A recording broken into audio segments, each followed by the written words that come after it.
We want to make sure we're being clear. We want to make sure everybody hears the or has an opportunity to ask a question at the point in time when it arises. However, if the questions get too long, we'll defer them to the end as well. And then I'm going to turn it back to Erin here in a moment, but I wanted to set out some talking points for you to be thinking about. And I understand that some of you have already had extensive experiences in grants management, and others of you are perhaps more new to the process, but we hope that this presentation will give you some new tidbits and certainly update you on the current processes of the Montana State Library. But what we're going to be focusing on is roles and responsibilities, you know, who does what when, talking some things about time management, making sure that your process is in line with the reporting requirements. Many of you hire consultants. Some of the consultants are here today. I'm a consultant, so my heart is with all of you. But we have to also define how the consultant works on these projects. Also, many of you, most of you are with local governments, city and county governments, and the grantees, the recipients of the grant, answer to city commissions, county commissioners and city councils, and those people change. We have elections and so on, which changes the players, or some of you may move into different jobs. So there's a bit of a fluid environment with respect to the people who are at the core of this process. And that is one of other unforeseen challenges, such as weather, being unable to get out into the field for one reason or another, things like the pandemic and so on. So keeping all this in mind as we go through the slides today. So I'll turn it back to Erin. Okay, thank you, Janet. So I just want to speak to you all about the Montana Land Information Act grant management requirements. And so we can just go over to the next slide. So each of you have, hopefully by now, have a statement of work in place. And really that's your guiding document, but we wanted to go through the high level pieces of the grant management process. And here's the overview of what I will be speaking with you about today, defining the parties and terms, all of our key dates, project management, quarterly reporting, invoicing, statement of work changes, and closing out a project, and then just a special note on survey control data, which I think we've probably gone over this with most of everyone, but we just wanted to reiterate it. So if you could please advance to the next slide.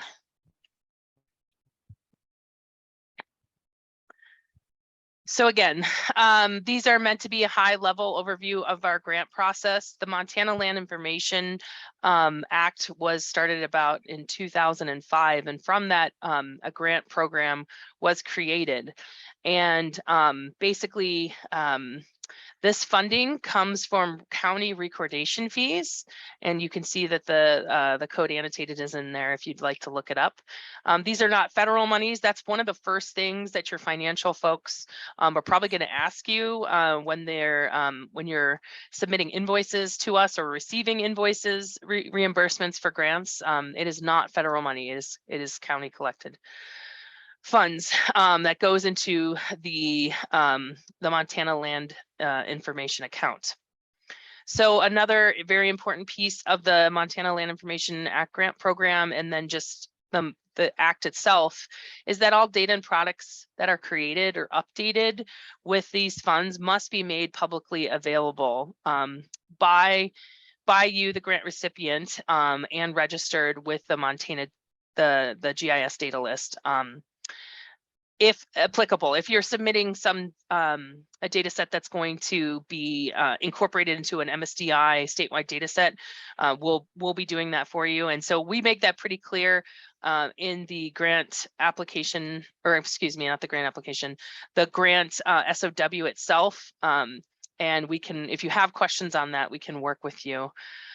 And then again, that the MLIA grant is an agreement that's solely between the Montana State Library and the grantee. And that's important because in some cases, we have contractors that will fill out an application on behalf of a county or a local government, and then the local government or county might not understand what they're getting themselves into, and so we need to be very clear that when we're working with our grantees, that the agreement is between us, and we want the perspective between us and the grantee, and we want the perspective of the grantee of the project throughout the process. Now, as Janet said, our private sector folks are key to getting a lot of projects done in the state, because we just don't have enough manpower, and it's very common to hire out and get assistance from third parties.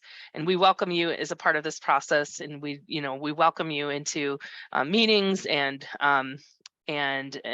assisting in whatever way we can, but just to note that we want that grantee there as well, and that the grantee needs to be working on behalf of the project as that primary individual responsible for the project itself.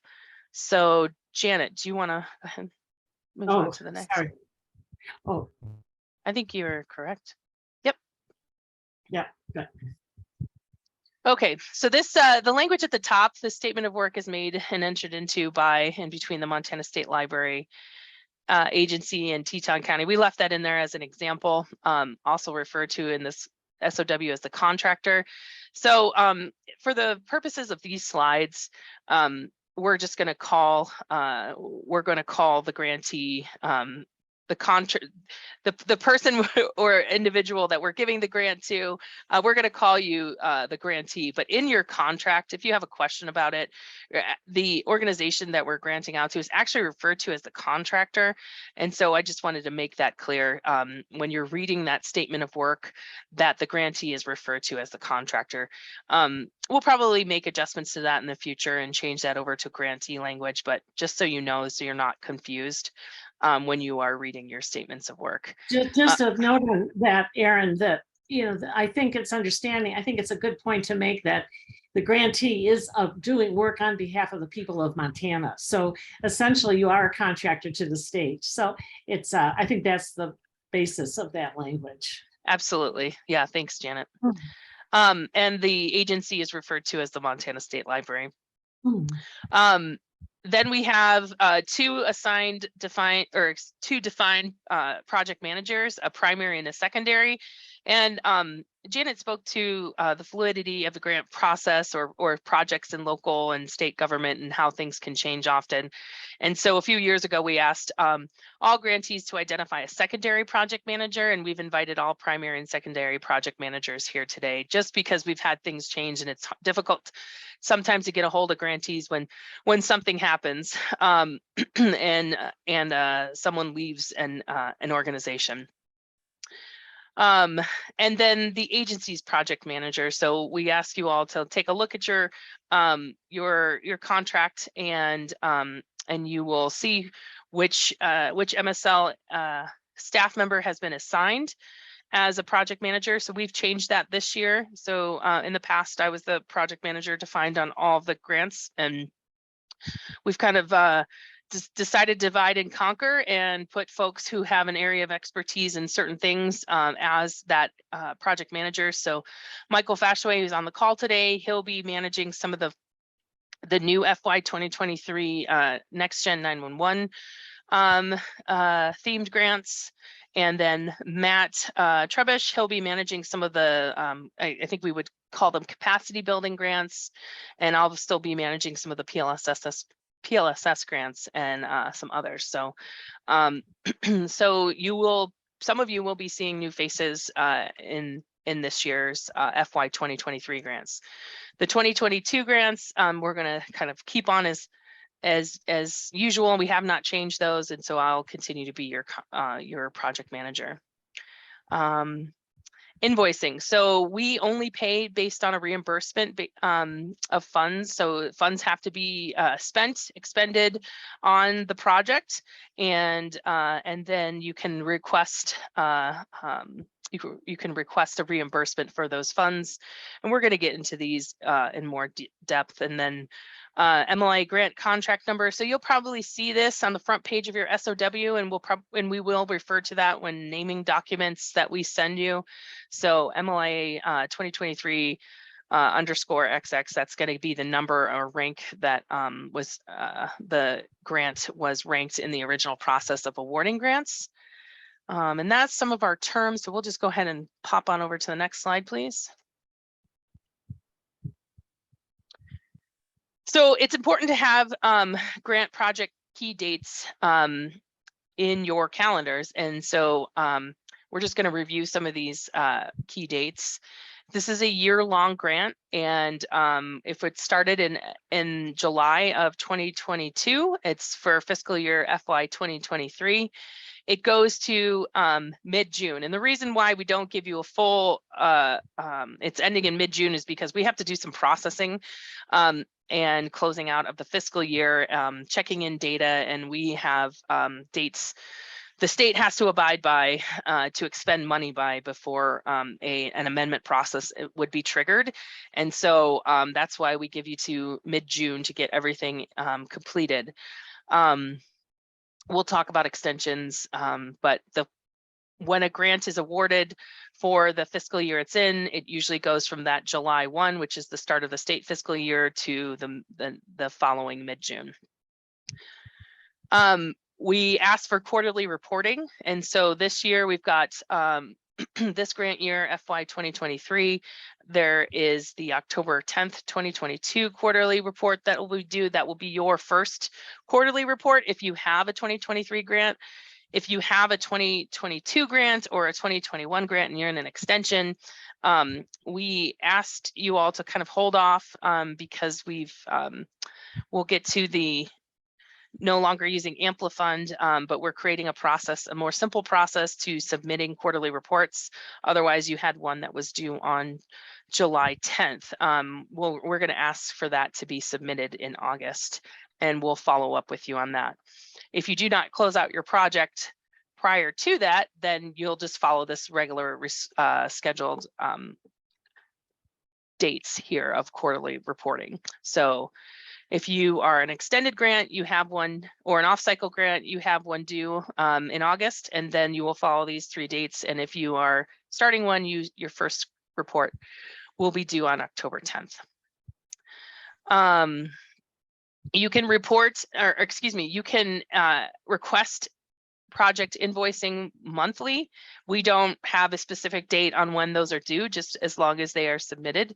And we will have those all submitted via email to your project manager. And basically what we'll do is process those. They will not go through an Amplifund system, but when you do submit, throughout, it's noted in your statement of work.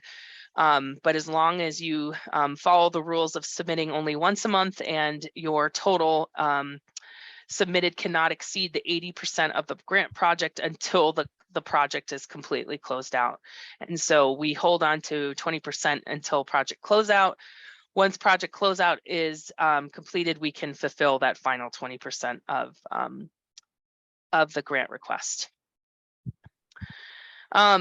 We asked, again, it's defined in your statement of work, but we asked that extensions requests be submitted no later than mid-May 2023.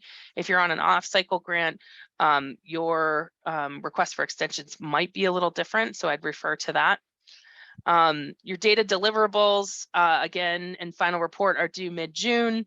And then, of course, the final invoicing, which I just had talked about, is due upon final deliverables. And we will, once we check those in and approve them, we will release the final payment. Okay, Janet, thank you. Okay, I think we're hitting this point home. It's the MLIA grant is a formal agreement documented in the statement of work between MSL and the grantee. Again, all communication takes place between these two organizations. The grant project managers who are defined in the statement of work are responsible for submitting all quarterly progress reports, financial reports, invoices, final reports, final deliverables, overall communication, any kind of contract management, and change requests. We've had grant recipients in the past that have had administrative staff help submit quarterly progress reports. That's perfectly fine.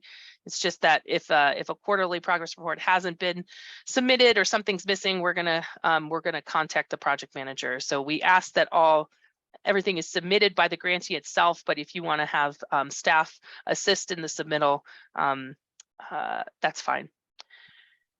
Again, we're happy to meet and provide specific MLIA grant project guidance to hired consultants, and we just ask that that is managed by the grantee and that the PM is responsible for putting that together.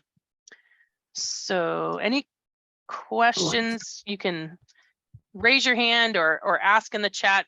John is helping me manage that, but if we can move on to the next slide. Okay, great, thank you. So we've already introduced some of our team members here and just wanted to go over our roles. I am the MLIA Grant Program Administrator. I oversee the success of the program itself, from the project application creation to scoring with the council, to award, to creation of contracts, and then of course to completion. I'm your point of contact if I'm not your assigned project manager for general questions about the grant program, the council, the land information plan. If you have any questions like that, please feel free to reach out to me. I'd be happy to help you. And then here are our list of project managers. So once that scope of work is signed and the project has begun, this is your primary point of contact pretty much for all questions related to your grant project itself. So so we've got myself, Matt, and Michael, who will be the PMs this year. And then, of course, last but not least, some of you are still working with John Kilgauer. He's our administrative contact. He assists in coordination of developing the grant contracts, the finalization, contract amendments, and things like that. He was our Amplifund guru, but he has handed that title down. I guess you could say he's taken that hat off since we are no longer using the Amplifund tool. Go ahead, Janet. Aaron, excuse me, it looks like George has a question. Oh, sure. Go ahead, George. Yeah, I was just wondering that project manager designation. So is that there's project manager from the grantee and the grantor? Yeah, that is correct, George. So yeah, there's two project managers assigned for each from the grantee side of things. So we consider it a primary and secondaries. The primary would be the first one we go to. The secondary would be that backup. And then this is the project. Could that secondary be the consultant? No, we don't ask that. We just because of the formal agreement, and the project managers are responsible for submitting invoices and data and deliverables, and so we ask that that the project manager be from the grantees, because the grantee is the one that's supposed to be managing any hired consultants throughout the process. I know that consultants work hand in hand with the project managers, but we want that perspective and understanding of how it's going from the grantee side of things. Gotcha. Thanks, Aaron. Okay. Yeah, you're welcome. Okay, Janet. So this is exciting. We've been talking about doing this for years, and in some cases we've been able to get out and see our grantees, our partners in the field, but we're going to try to make more of an effort. So we're coming to visit. Our grant project managers and other MSL GIS staff are going to try to conduct site visits I would love to say we're going to get to all the grants, or excuse me, the grantees, but we'll just see how things go, since this is our first year of really making an effort of doing that. And what we want to see is we can't all visit you in June when the projects are ending, although we'd love to. June's a pretty busy time in state government with the close of fiscal year, but we'd like to arrange some times throughout the year to just come and meet with staff, review project achievements to date, go out in the field with you, test field collection workflows, meet your key personnel. We could present on GIS if needed, and then of course provide GIS technical assistance too. And so, like in certain cases, like if I come out on a geo-enabled elections grant, I'll be likely bringing our geo-enabled elections team member or members with me, which would include William Kessler and or Megan Burns, who is our MSDI theme lead on administrative boundaries. So that's kind of what it might look like when we do come out to visit counties. So this is your time to shine and show off your work. So we will arrange that with you. We'll make sure that, you know, we give everybody plenty of heads up, especially for those that will be doing a significant travel. Otherwise, it'll be easier to do some of those day trips that are for those of you that are closer to Helena. Okay, quarterly reporting. So Amplifund, the state library decided to no longer use the Amplifund tool because of the complexity of the tool, and it just wasn't working out for our grantees or honestly the state library. It was a very difficult tool to use, and we just didn't see the need to use a tool for the sake of using a tool. So John and I decided to basically stop using that tool, and right now we're in the middle of checking out our options and seeing what other tools are out there and available that are affordable for our grant program, that are not a heavy burden to our grantees time or to us to manage. And so we've built an interim tool. So from now on, you will be submitting quarterly progress reports via an online survey, Survey 123, for those of you that have used it. We're in the process of wrapping it up, and we're going to demo it later today. So Matt has worked very hard on creating that. And we've already gone through the dates of quarterly reporting, but I'll talk about what's expected in a quarterly report. It's going to be very simple, very straightforward. We're going to ask you questions about the status and achievements that have been, I guess, achieved to date.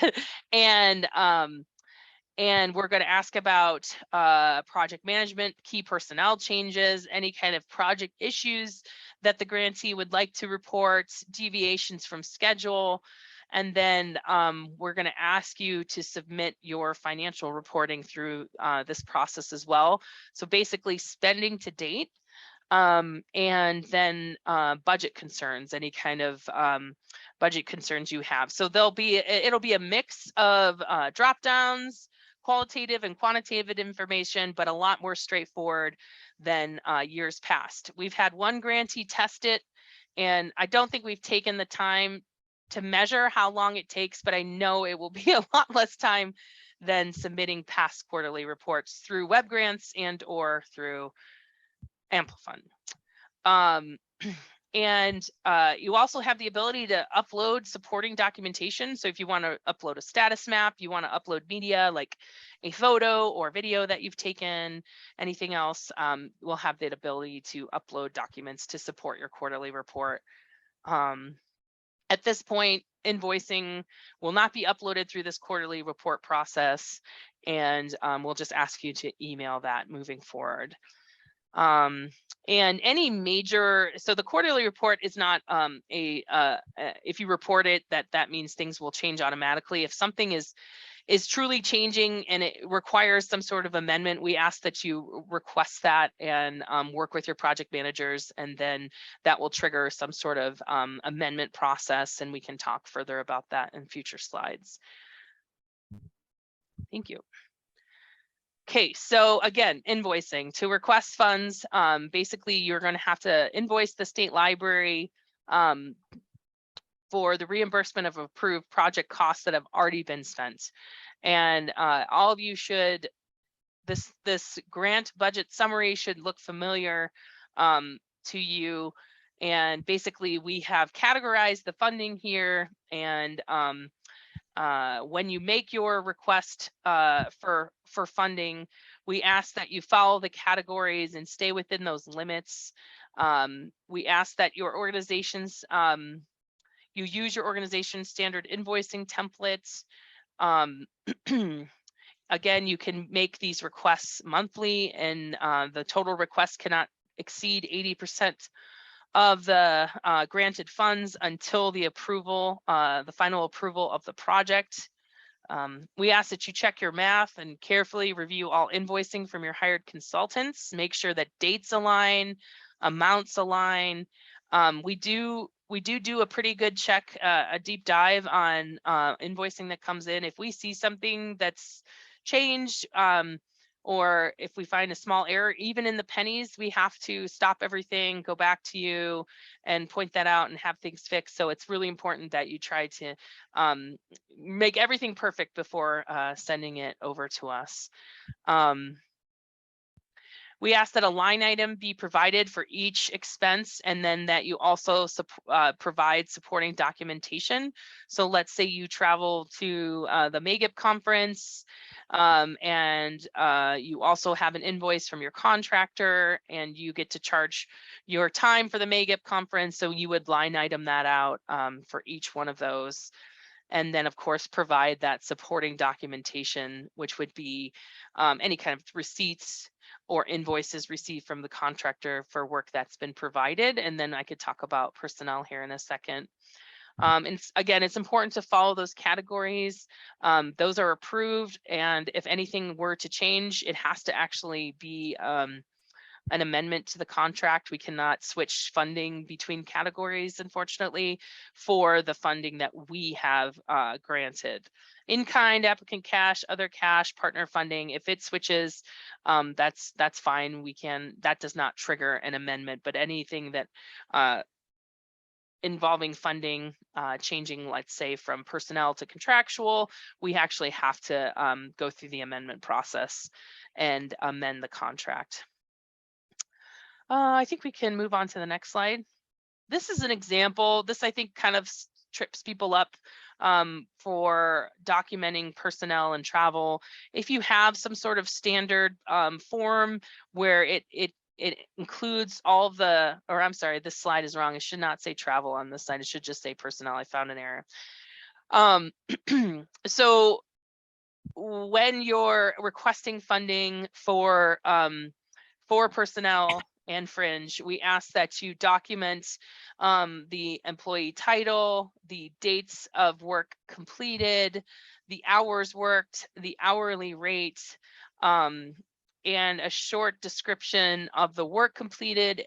And then if applicable, you're going to need to add that fringe rate into this chart, or excuse me, into this table as well. Some of the folks who've I've worked with in the past, you've probably looks familiar to you, and we will go through, we have to check each line item. So it will be heavily scrutinized, and we'll make sure the math works. So again, this is something, especially if most of your grant is towards personnel, that we do check that. Some folks provide me a copy of an Excel spreadsheet. That's great, because Excel does the work for us. And it's easier for us to review. So if you have questions when you're ready to submit something like this, and you are requesting, or you've been approved MLIA funds for your budget for personnel and fringe, please feel free to reach out.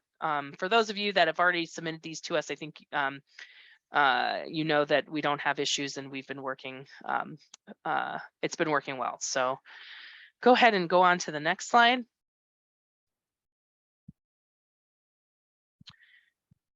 Okay, just going through the next categories here. Travel, this is pretty straightforward. travel, equipment, supplies. This is, you're going to be submitting us receipts or other documentation for these types of expenditures. If you've purchased an equipment, like a computer, you'll send us the receipt for that computer. If you've, I don't know, purchased a hotel room for travel to the MAGIP conference, you will send us that travel receipt. If you travel and you're requesting reimbursement for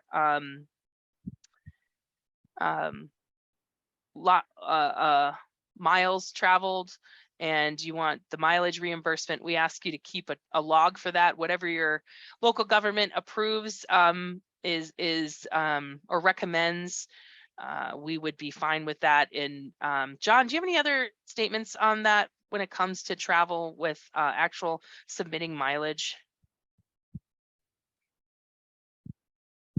No, I think our policy, and we've stated this, I think, in at least one of the grant contracts, is that we'll reimburse mileage at the state rate that's published by the Department of Administration.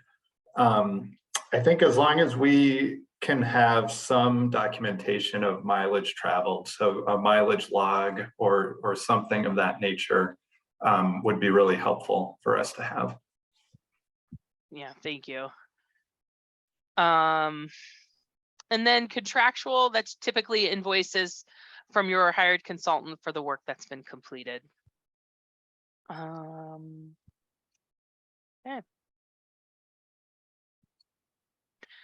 This is just a tip. Something I've kind of learned over the years is, you know, you want to be successful in your grant management. Part of that is budget management. And just a tip is to reach out to your organization's procurement and financial team. At this point, they probably know that you've received a grant, but they can be helpful in the process for submitting invoicing, for any kind of policies or templates that they might have that would be used in this grant process. So again, we just highly recommend that you reach out and talk to these folks, and they're going to be the ones asking you if this is federal money, and it is not. So it's just a tip from us.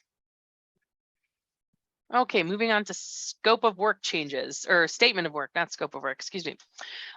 So we basically, we allow changes to be made to the statement of work if unforeseeable or unpredictable changes occur that will impact the grant project. And we will review these requests.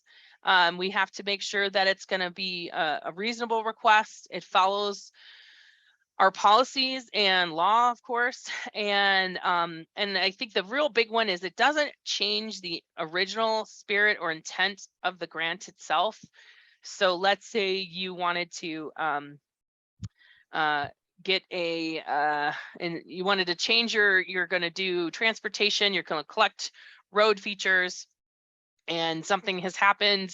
You've had a flood, and now you have to go out and change everything to collect bridge features, which is also a feature of the road, but you're no longer going to collect road data. You're just going to focus on bridges. That's perfectly acceptable. It's probably still within the intent and the spirit of the grant, where you're improving transportation data. Now, if you were collecting transportation data and you wanted to stop what you're doing to collect, I don't know, something that's kind of HIPAA related, that can't be shared, that has nothing to do with transportation, then we probably deny that request and ask that you continue with your project, or probably just close the project out. Typically, most statement of work changes we've seen have always been very reasonable. There's a lot of unforeseen and unpredictable changes that we've seen over the past, well, 6 years for me managing grants, and just in the past 2.5 years alone. So we try to be reasonable and understanding and helpful through the process. And we just ask that don't wait to the last minute. Let us know what's going on, and we might be of help outside of just the changing the grant itself. So we want to be helpful through this process, and we want all of our grantees to be successful. If a request is approved, then amendment is going to have to be made, and John will be working with us on that and make sure that that gets signed by both parties. And then once that's signed, then you can move on with the changes that have been requested. And again, some of the two biggest changes we see are a timeline extension and then a budget category change. So those happen quite often. So what does it take to close out a project? So we'll just talk about basic closing out a project in general. Your project is completed early and or on time. Your project statement of work end date has passed and the grantee does not request an extension, which is the worst case scenario. We do not want that to happen because that means that the funds will go unused. You'll start to hear a lot from us, especially if we haven't heard from you in a while towards the end of your project timeline. And again, we want you to be successful, so we're going to do whatever we can to ensure success of the project itself. And then another way, if you're not closing out your project, then you will an extension would be requested. At this point, we have the ability to extend a second time, but we try not to do that because that flags a lot of raises a lot of flags on our side, and we have to have special approval. And so if it's extenuating extreme circumstances, kind of like the pandemic was, we will consider a second extension, which would be actually putting your project to a third year. But we really want to get that project. It's a 1-year grant. We really want to get that project done within a year or two. So let's move on to final report. Final report is due at the closeout of the grant. We will provide a template prior to all grants closing out. So we're not using Amplifund, we're not using any other tool. We'll just ask for you to follow a template upon closeout, and we highly recommend pictures or other type of media and maps, of course, when you're submitting these final reports. We will highlight final reports on our website and in presentations, and so it's a way for us to show off your work as well. So we ask you to put some time and effort into the final reporting so that you guys can shine on your wonderful projects. Funding. So upon approval of deliverables, and which includes the final report, we can release that final 20% of grant funds. And so we do have a very short window to get that invoicing completed and reviewed. So we just make sure that everyone's aware of our dates, and everything is due at the end of the project. And then we just want to work with you if we have questions, and to make sure that those final 20% of funds are expended upon approval of the grant project. And then submittal of data. We'll work with our grantees to get that data submitted. Again, we ask that it's made publicly available by the grantee. We have our data list, and we have staff that are able to help assist to get your information, metadata records, application. We in our GIS data list, you can upload metadata records for downloadable data, web-only accessible data, so there'll be web services, applications, maps. And so we'll have our staff work with you to get those metadata records submitted to the GIS data list.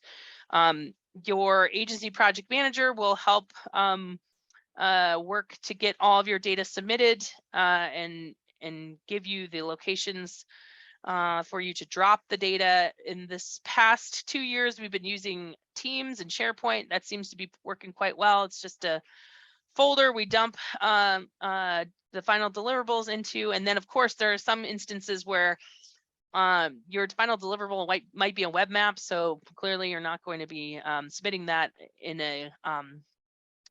in a file transfer service. So we would ask you email that to us. And then again, all data must be posted with the Montana GIS data list.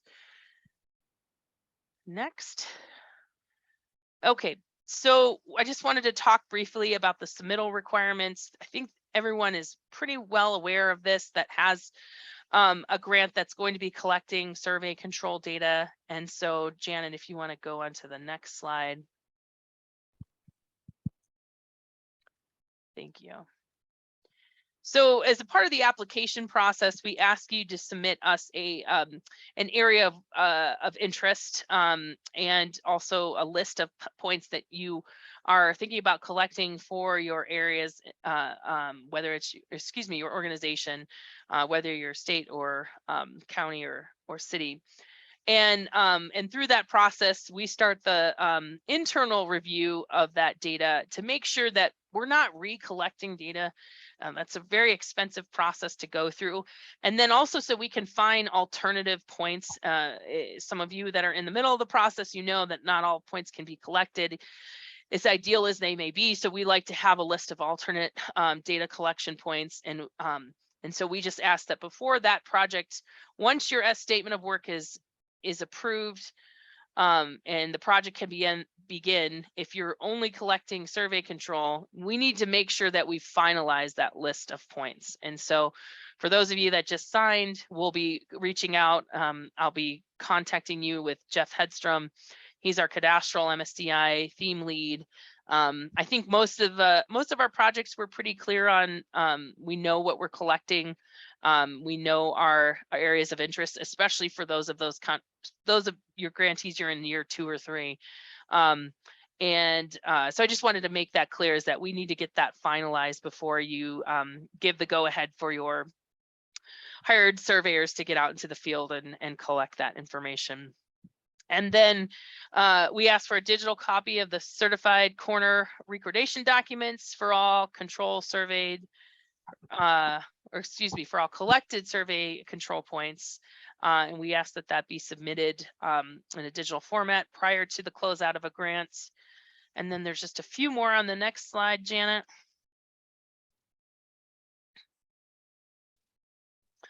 Lastly, in order to enhance the digital representation of the PLSS, we really need a lot of source data. And so the other thing that we ask for is corner recordation documents for the area or the county that you're working in, to help support some of those changes that we're making to the CAD NSDI. Again, the CAD NSDI is the digital representation of the PLSS. And so if that is available in a digital corner, in a digital format, we ask that you submit the whole entire county. If not, then we ask that you work to start digitizing that area of interest and start digitizing those records.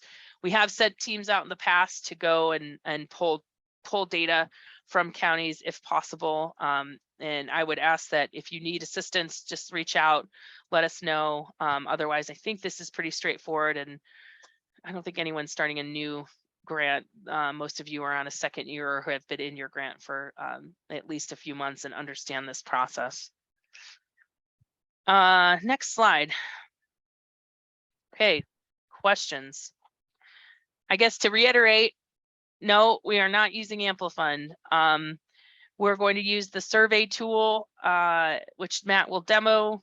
We're going to ask that invoices be sent just via email, no longer in any kind of grant management system.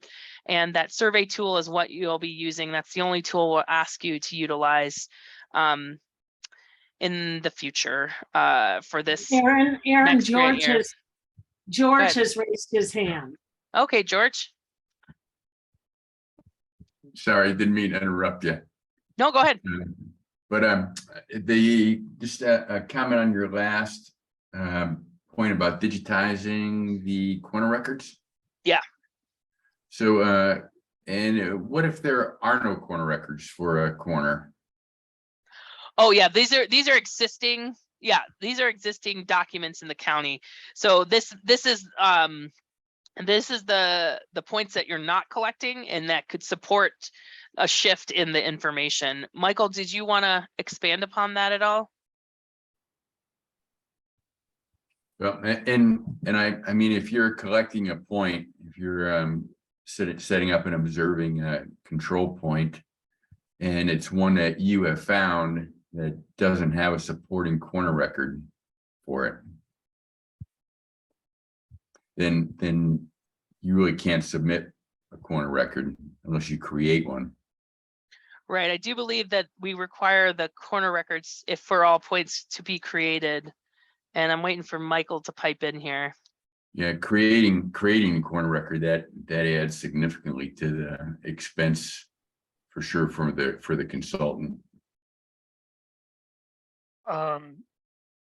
So in the case where you're on a corner collecting and it doesn't have an existing corner record, do you typically not create a corner record for that then?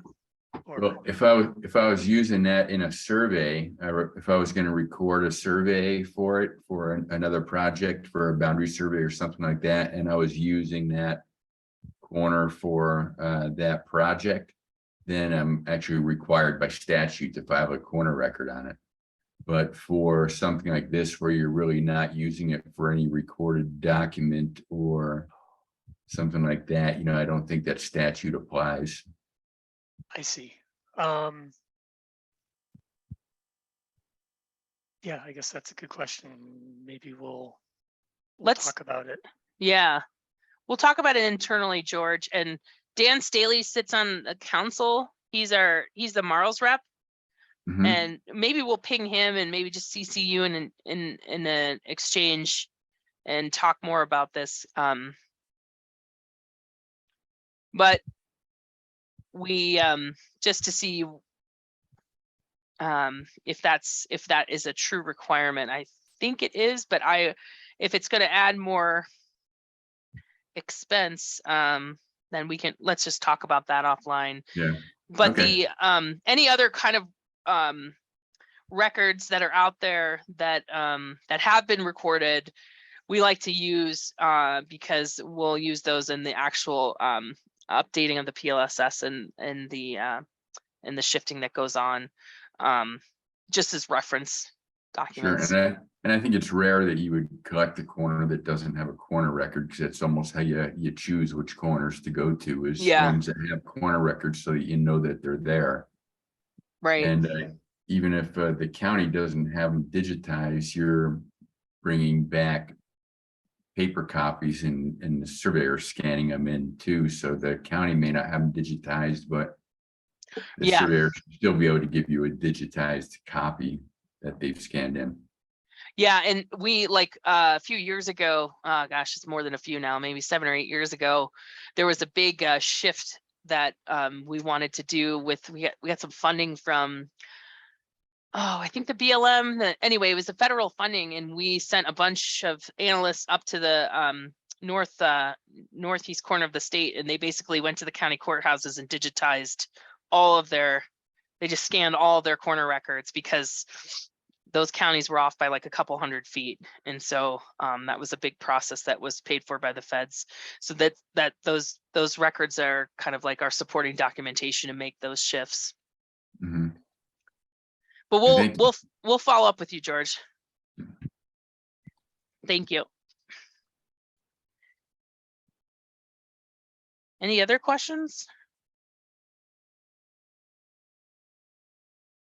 Taking a note now. Do we Janet, do you want? There's two looks more like that have Aaron. raised their hands. Okay, I cannot see raised hands right now. I'm going to change my view. Looks like All right. Aaron Baum has a Aaron, go question. for it. Yeah, sorry. Guess I could just pipe in, but I was just wondering if, since the Apple Fund is no longer, maybe we have some catch up to do, and so you're basically saying just to email as much. We're in your, if I got this straight, the survey 1, 2, 3 will be implemented. Yep. For which workflow now? That's just for quarterly reporting.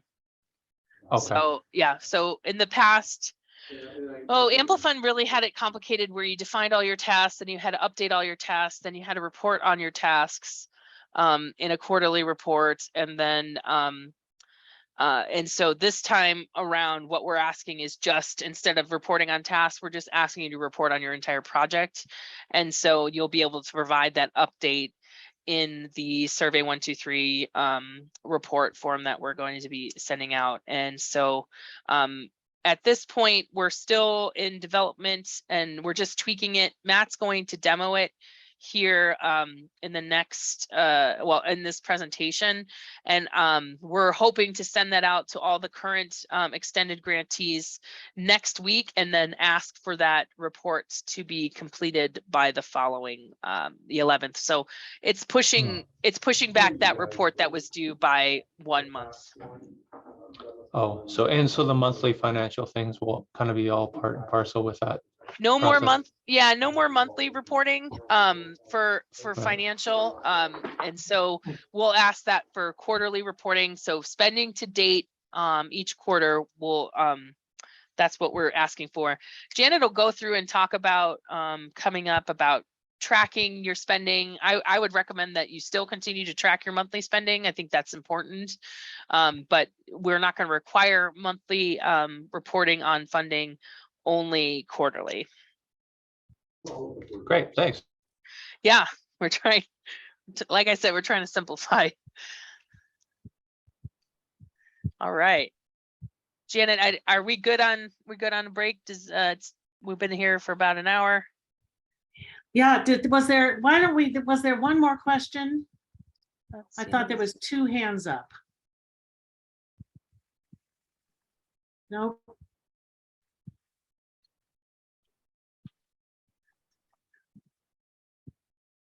So it's right now it's 10:36. Do we want to continue at 10:45, or will that work for everyone?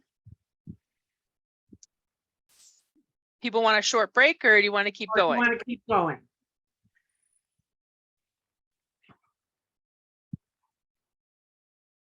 All right, we'll have a short break and we'll see you back here at 10:45. Thanks, everyone.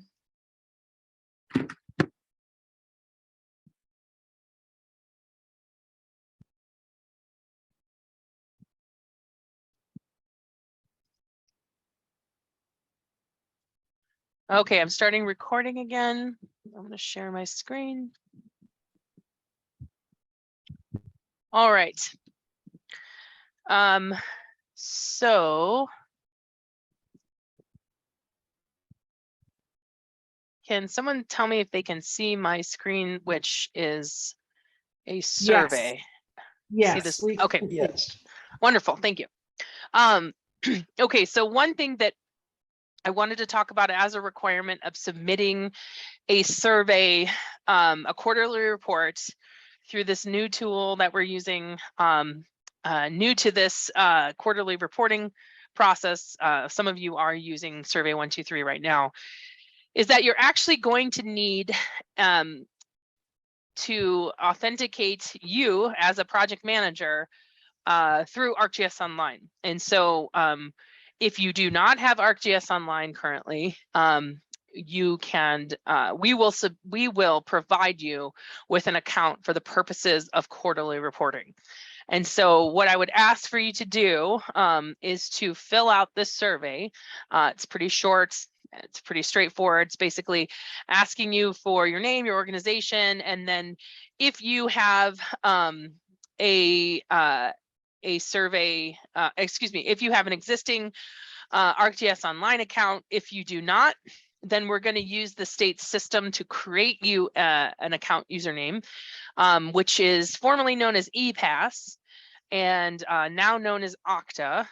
This is going to get a little complicated. So if you have an ArcGIS Online account, we would like you to send us via the survey your account name.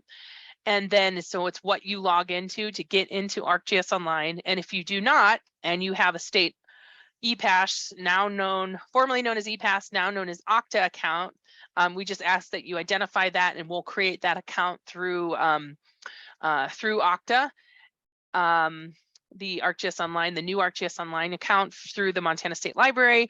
And then if you don't, then we ask that you you don't have ArcGIS Online, you don't have Okta, you're not going to use ArcGIS Online through your organization. We ask that you first create that Okta account, and then we will take the steps to move forward on that. And so, and that is how you will be able to submit a grant only for your organization. And also you will be able to go back and edit, I'm sorry, not submit a grant, submit a grant quarterly report.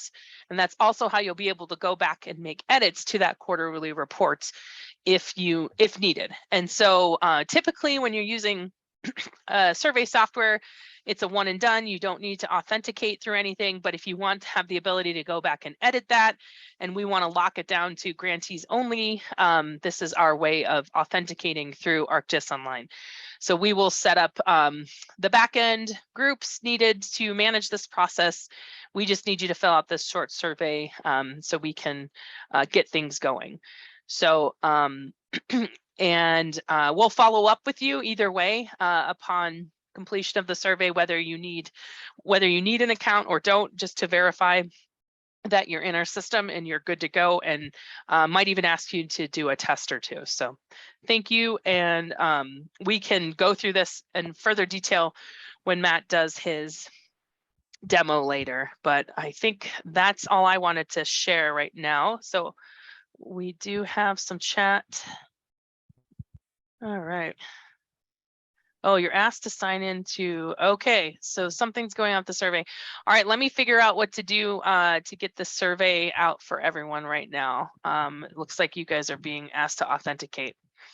I will do that now and let you take over, Janet. Okay, you have to give me back the screen. There we go. Okay, can everyone see my screen? Okay, good. So I'm going to cover a number of things today about grants management. These are best practices, and I will, as appropriate, link it to what Erin has presented this morning as well. We're going to discuss first steps. What do you do when you first get the grant? Some ideas, defining roles, which we've talked about a bit already. How the grant application connects to your actual work, working with consultants, preparing for these periodic, these quarterly reports, some other general management tips. And again, I welcome questions throughout and also at the end of my presentation. So some of this is, perhaps seeming very rudimentary, but sometimes we forget to do some of those things that really create a good relationship between the grantor and the grantee. And one of the first things that is always nice to do is, upon receipt of the grant, is to send a letter of thanks. And again, restating your enthusiasm for the project and perhaps some key goals and objectives that you want to reiterate in this letter. Sometimes it's nice to issue a press release in your community.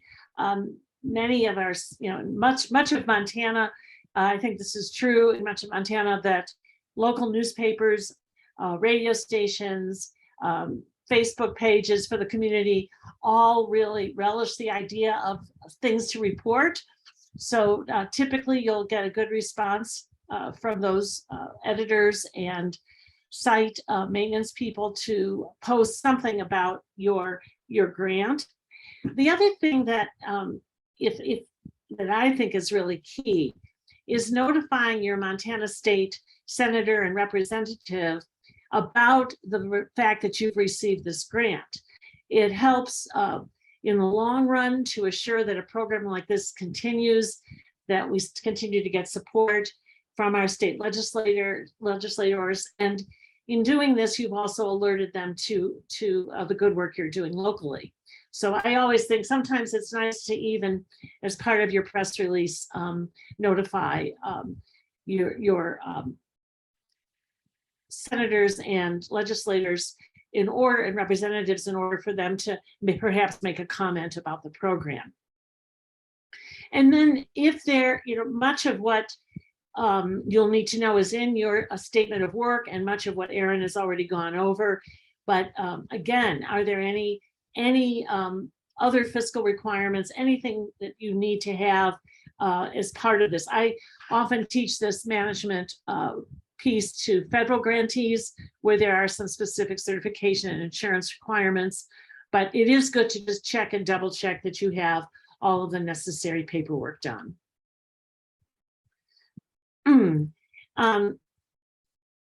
The first, if you are hiring a consultant or buying equipment, you should make sure that your local procurement rules are being followed. What requires an RFP? What can you sole source? What is the requirement for purchasing equipment?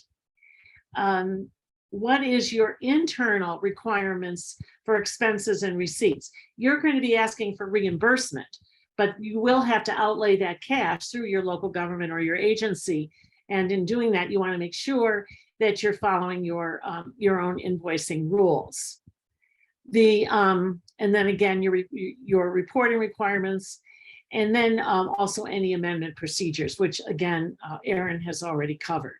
But these first 2 points in particular are important so that you learn your own. If you're already in the position where you knew that if you're managing a department or you're in your financial office, you know these things. But if you haven't had to handle financial management requirements before in your job, this is a good time, as Erin pointed out, to get in touch with your fiscal folks, find out what they'd like to see, and get their guidance on documentation. And also, it's grant management is an obsessive behavior. For those of us who tend to procrastinate, you have to kind of rethink your way of doing work. And as much as you can is to establish good habits. So maintaining flawless financial records. So copies of receipts, copies of invoices, everything that pertains to your grant. Don't just let your fiscal people in your treasurer's office handle that. Maintain your own copies of all of that information. Stay in regular contact with your project manager at the Montana State Library.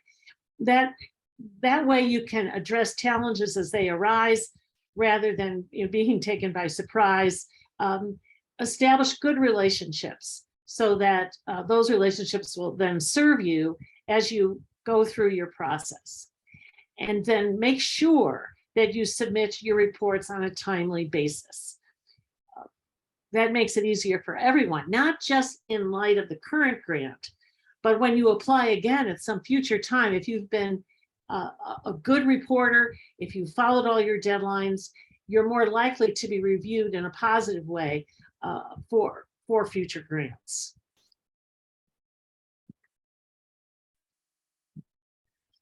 So we talked about the different roles and responsibilities in this process. So the first role that I'm going to discuss is the agency project manager. And as Erin explained, you'll be working with Matt or Michael or Erin in your as your project manager. And that person works from the state library. That person works with the grantee to develop the statement of work. So from the very beginning, you've established that statement of work so everyone understands what's expected. The project manager at the agency provides ongoing guidance and technical expertise. So again, it shouldn't be just a relationship that is implemented when you're reporting. It should be a more ongoing partnership between the grantor and the grantee. The project manager from the agency receives and processes quarterly reports and reimbursement requests. And then in turn, the GIS crew at the state library communicates with the Montana State Land Board and the Montana Land Information Advisory Council regarding project status. So the projects that you're working on, even in the interim, during the course of the year or extended period of time, the information that you provide is then conveyed to these oversight boards and decision-making boards so that their decisions can be better informed. The grantee, the recipient of the award, enters into the contractual agreement, which is memorialized in the statement of work. The grantee, which is typically, a local government or a state agency or tribal entity or university, serves as the fiscal agent. There is a fiscal responsibility for that grant project. And that city council or commission or agency board oversees the work of the grant project manager. So essentially, the grant project manager not only reports to the state, but does so also to his or her governing body. And again, because this is a reimbursement process, the grantee, again, the agency, the tribal council, the local government commission approves invoices for payments for goods and services associated with the grant project. So there, it's important that your governing body, your county commissioners, your city council, whomever does know and understand in a very general way what you're working on. And then can not only help process your paperwork, but can be an advocate for your project. Now, the grantee project manager, and as Aaron explained, there's a primary and a secondary grant manager, oversees all aspects of the project. The hiring, the submittal of paperwork, the acquisition of goods, making sure the work is progressing, it submits all reports. And again, as I mentioned in the previous slide, communicates regularly with whomever is the actual official grantee, follows proper procurement guidelines. And then, and we'll get more into this in a moment, the grantee develops the scope of work for the consultant, if there is a consultant on the project. Now, the consultant can help formulate that scope of work, because very often it's the consultant that understands more clearly what has to be done professionally and technically. But ultimately, it's the grantee project manager who is responsible for that scope and will likely take it to the governing body in order to have that scope approved, particularly if there's an RFP process that goes along with this. And some of you have already hired your consultants, or have hired your consultants prior to receiving the grant, and you've gone through some process to select them. And that should be documented as well. Whatever process you use to hire your consultant, even if it predates your contract award, that should be information you have, whether it was through a sole source or an RFP process, and any documentation associated with that procurement should be part of the record. The project consultant, again, provides overall technical support to the grantee, including assistance with the project design. Again, while the grantee has the overall responsibility, and the grant manager or the grantee manager is in charge of the project, we understand that the technical guidance very often must come from the consultant. The consultant also follows his or her own standard process and protocols consistent with the standards set forth in the Montana Land Information Act. And so the process of collecting information to assure its veracity, to assure its consistency, and its ability to be integrated with the existing NSDI is really an important part of the consultant's responsibility. The consultant reports to the grantee with respect to work products, overall progress, and any challenges. Once again, regular communication. if the consultant is anticipating a delay, if the consultant has found there's a technological problem, or there's something that's being, again, delayed by extenuating circumstances, that should be regularly communicated to the project manager, who then again communicates that to the agency project manager in order to begin to troubleshoot in advance of it becoming a concern for the grantee.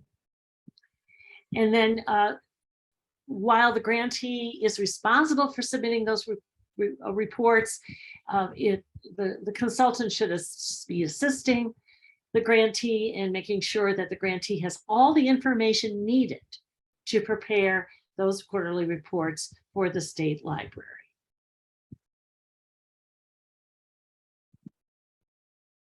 So again, those are the roles. Does anyone have any questions in particular about roles and responsibilities?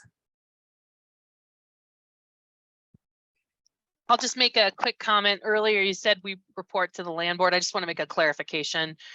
We report to our governing body is the MSL Library Commission.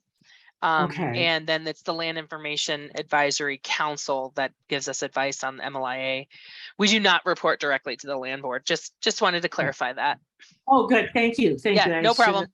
caught that error. Thank you. Yeah, no problem. I'll fix that slide before I send it to you. So if you write a good grant proposal, which all of you have, and that's incorporated into your statement of work, you already have a guide for your day-to-day work with respect to the grant. In other words, once you've written a good grant proposal, all of the benchmarks, the objectives, the strategies that you are going to incorporate have already been laid out for you. So you can use that grant application, doesn't go in the bottom drawer in your electric files and be done with. It should be an active document that serves to help guide you through your activities. So again, you should be very clear on what the goals are for your project. What is it that you hope to achieve at the end of the grant term? And that should be something that becomes not just the words on the paper, but something that you incorporate into your thinking, so that when a county commissioner asks you, or a newspaper reporter, or a constituent, or a landowner wants to understand what this project is helping, have those goals clearly in your mind. Benchmarks or objectives. Remember, when you're undertaking any kind of project, you're engaging in strategies which help you meet objectives. Those should be time significant. In your first quarter, what do you want to achieve? And then again, how does that contribute to achieving your overall goals? So those what do you want to achieve with respect to time? What strategies are you employing to help you meet those benchmarks? Again, is a clear path, a real strategic approach to achieving your overall project goals. But as you're engaging in tasks and strategies to help you meet your objectives and goals, you also have to be self-evaluating. Is the direction we're taking successful? How are we evaluating our work? It can be measured, and if we're achieving our objectives or meeting our time and benchmarks that we've set forth for ourselves. But are we running into challenges? What adjustments we need to make in order to successfully, again, meet our overall objectives and goals? So it's just because it's in the proposal and you thought you were going to do it one way, and you discover that your methodology isn't working as well as you had thought, be able to be flexible, see how you can still achieve your goals, what are the alternative methods that you might consider using, and then continue communicating with the Montana State Library so that as you discover any challenges or issues, you can address them as they occur. And again, your consultant plays a really major role in helping you identify what's working and what's not working and make the necessary adjustments to keep you on track.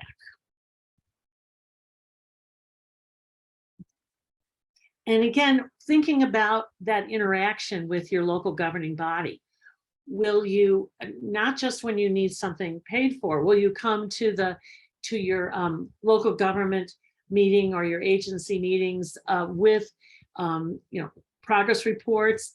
Progress reports can be extremely effective in just, even as you're preparing your quarterly reports for the state, you can use weekly progress reports to feed into that. You can, say to, this week we accomplished such and such, or you may consider reporting to your local government body on a quarterly basis, on a monthly basis, again, keeping them in touch with your project.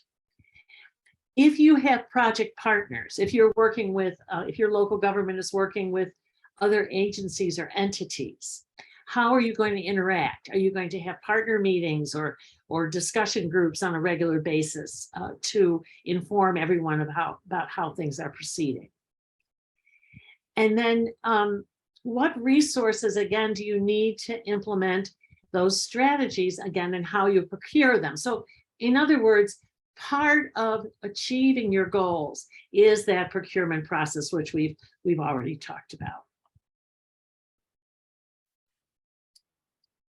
Any questions? So again, it's just being aware of how you're proceeding, how you might evaluate your success, and how you can adapt to changes while keeping everybody informed of how the project is progressing.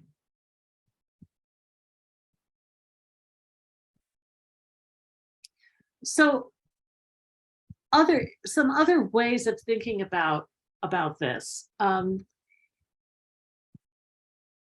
When, again, as you're using your grant application as a guide, it might be good on a weekly basis, when you start your week off or as you end the previous week, to identify any tasks that have to be done in the following week, just to kind of keep you on track, keeping up with your consultants, notifying your governing body, whatever it might be. But always focus on organization. It's a really key piece of how this project is organized. And you can do that through, again, task lists, having a little action plan, anything, whatever devices you generally use. Focus on timeliness. Again, I can't overstate the importance of submitting project reports on time. And then inherent in all of this is honesty and open communication. That's a key principle of grant management. Hiding failures will not assist in having them resolved. Most projects encounter some challenges. Most projects do not go smoothly. And it's expected that you will run into issues that will affect that timeline, those benchmarks. So being honest and working with the Montana State Library staff with respect to scheduling, changes in costs and availability of resources. The technical approach that you had identified may not be working, or any other issues. As Erin mentioned, amendments to the statement of work are often related to budget and timing. So remember that, again, you are not alone in encountering any difficulties, but to remain honest and open is really important.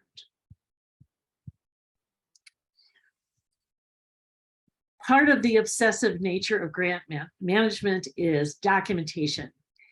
And again, I'm old school, and I started in this business before we had computers. So I'm still very often rely on paper, but there's no reason why you can't PDF documents and keep them electronically. But it's still important to have a record of your procurement documents, even if those occurred, again, before the grant started. Invoices and payments. And here is a tip that I find very useful. If you get an invoice, it may be, a register receipt or an invoice from an accountant, a consultant on a formal stationery. But what I often do is attach to each invoice a voucher, which explains what line item it came out of, what percentage of the grant it represents, whether it's being paid for through my match or through a partner or through the MLIA grant. And it's a kind of a cover for each invoice. And it's not a requirement, but it really helps in the quarterly reporting so that you can keep track of what that expenditure, how that expenditure fits into your line item budget, and whether it's match or grant funding. So again, an attachment to each invoice that will enable you to document it. You can also do that with your grant receipts. When you receive funding from the state, you can voucher it by saying this money was received on such and such a date in response to our reimbursement request. Consultant reports. Anytime the consultant prepares reports to you as the grantee, again, hold on to those, have those readily available. Minutes of partner meetings, again, if you're working with other agencies, even minutes or any kind of interactions that you might have with your consultant or with your governing bodies. Erin mentioned mileage logs to record mileage that, to and from meetings or conferences related to your project. Call logs. Sometimes, if you've contacted a consultant, if you've had a conversation over the phone or over video conferencing, just note that occurred. And much time did you spend on it? What was resolved? Just a few notes. Reports submitted to your governing body, all the copies of your quarterly reports, the information that you submitted through Survey 123. If you have any press releases or any kind of correspondence. If you held public meetings, if you got input from the public on a project, and you sent out notices of those public meetings, and photographs, all the media that Erin talked about, maps, videos, and again, creating a file folder on your computer with all that information and maybe subfolders for quarterly reports, call logs. And you might be shaking your head and saying, I don't have time for this. But again, it's getting used to documenting what you're doing, and it will make your quarterly reporting so much easier, and your ability to relate information to others will be enhanced greatly. Financial responsibilities, adhere to your budgets. Again, any changes will require approval in terms of the grant amount, and your governing body as well may require some changes.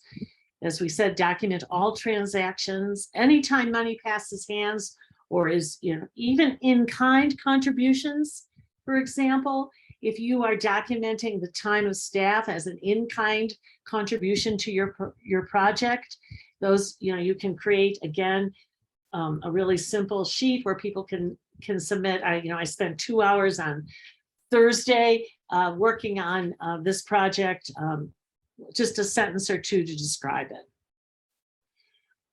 Again, as we said earlier, check every invoice before paying them and before submitting them for reimbursement.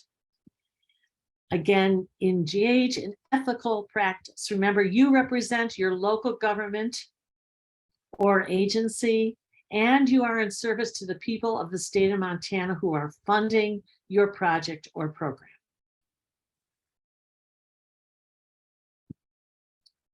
So now a few slides on working with consultants. And I know many of us hire consultants because of their expertise that goes well beyond our own capabilities in many cases. But nonetheless, as a project manager on behalf of the grantee, the grant, as an, whether you're a city planner or a GIS coordinator for your county, whatever you might be, you have the responsibility to understand it in general terms, about what the consultant is responsible for completing.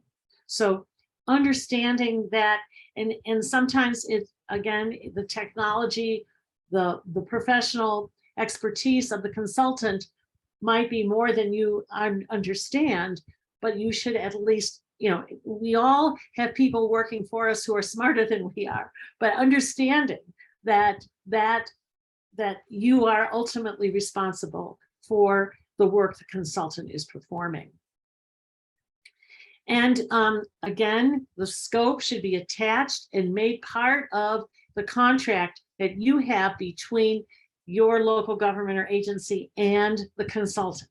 So the scope of work should be inherent, and just, you know, like any kind of contract, if that scope needs to be changed, it needs to be approved by you and your governing body. So the scope should include at a minimum the specific deliverables to be provided by the consultant, reports, maps, data collection, software, whatever is being provided. Timelines for delivery of those items. How the consultant will communicate with the grantee, and that can be in terms of progress reports, invoices. And again, whenever you're paying those invoices to the consultant, you should be documenting what is the associated work that's been completed. Every invoice, the consultant should provide with every invoice a statement of what was accomplished for that payment period. The overall budget for the consultant portion of your project should be part of your contract with the consultant. How changes can be made to the contract, what process, and any provisions for termination. Something, whether, you would want to include in many cases that, you will pay the consultant for any work completed to date. Consultant contract can be terminated under such and such conditions, and then that sort of thing. Also, I don't have it on the slide, and Aaron or John or Matt might want to add to this. The work that consultant does for you becomes the property of the local government in the state of Montana. Is that correct, Aaron? I'm sorry, could you please restate that? Okay, if a consultant completes work, provides data, creates maps for the grantee, who is that the are those work products owned by that city or county government or tribe or state agency, or is it owned by the state? What is the who is ultimately the owner of that data? The owner of the data would be the grantee. Okay. Yeah. So sometimes in consultant contracts, thank you, you do have a provision that all work completed under the contract is the property of the grantee. So again, those are important pieces to have in your consultant contracts. Yeah, and to clarify, at the end of a contract, we do, everything has to be shared publicly. So I would say that the public owns the data. But okay. If we're really going to get big picture here, but yeah, that data set is the responsibility of the organization that that completed it. However, we ask everything be shared publicly, and we do ask for a copy of all the data or anything created. We do not make that publicly available. If someone asked us for it, we'd have to. That's just state law. But we would we keep a copy of it for our own auditing purposes. So if we were ever to be audited on a project, we have to, show that we paid for a project that collected so-and-so data sets or created some sort of source code or a tool. And so that would be for our own documentation. So at the end of a project, we do ask for all the data that we hold internally, not for the purposes of us redistributing. We ask that each organization distribute their data sets. Right. Thank you. I just was make sure that it's owned by the people of Montana and the local government, not by the consultant. Some special note. So also you have to be respectful of a consultant's role in terms of the time. The consultant is responsible for everything that was identified in the scope, but the consultant is not your employee. So, and that's a really important point. You can't set the consultant's hours, and strict IRS rules are that you can't expect them to be in a certain spot at a certain time. They truly are an independent contractor. And they're responsible, consultants are responsible for meeting deadlines, providing the work, providing technical support, but consultants are not employees. And I think that's an important thing to remember. And again, as we've said before, the consultant can help identifying problems just because it's in the scope of work. If it isn't workable, that's the time to sit down with the consultant, the grantee, the Montana State Library project managers to resolve issues. And again, open communication between all the parties is key to the success. So again, remember, reporting is a key element in all of this, and you are responsible even when you have a that technical professional assistance through a contract. You, as the grantees, are responsible for understanding your progress on the project and for preparing periodic reports. So again, as I've said before, you have to have a good grasp of the project, goals, objectives, and so on. And then where are you in relationship to those? Are you on schedule? What have been your successes and challenges? As Erin mentioned, the quarterly reports ask these questions. So if you've identified some successes and some challenges, you also have to talk about how some of the challenges are being addressed. And then as we mentioned, you cannot spend more than 80% or request more than 80% of your grant funds until the project closes out. So you want to keep a good track of where you are. What are the percentages that you've spent as compared to the whole within each category as well.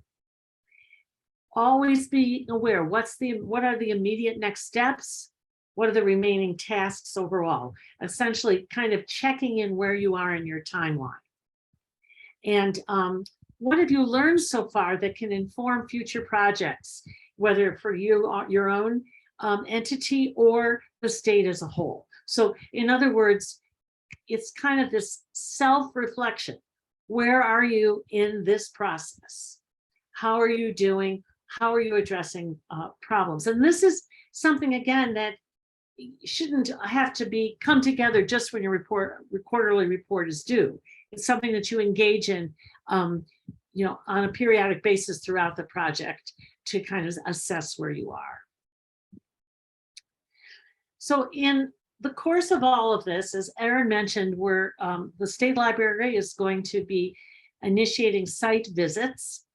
And so what are some of the things that you might consider doing in anticipation or planning for? Again, contacting your local newspaper and other media outlets about the event. Perhaps design a little presentation about where you are at this point. What have you accomplished? Maybe some preliminary maps or conclusions that you've drawn from the data you've collected. If you're focused on a particular area of your community, you might have a site tour of that geographical area. No matter what you end up doing during the time that the state folks are visiting with you, make sure your local government, council, or commission, or other stakeholders are aware that you're having the meeting and invite them to participate.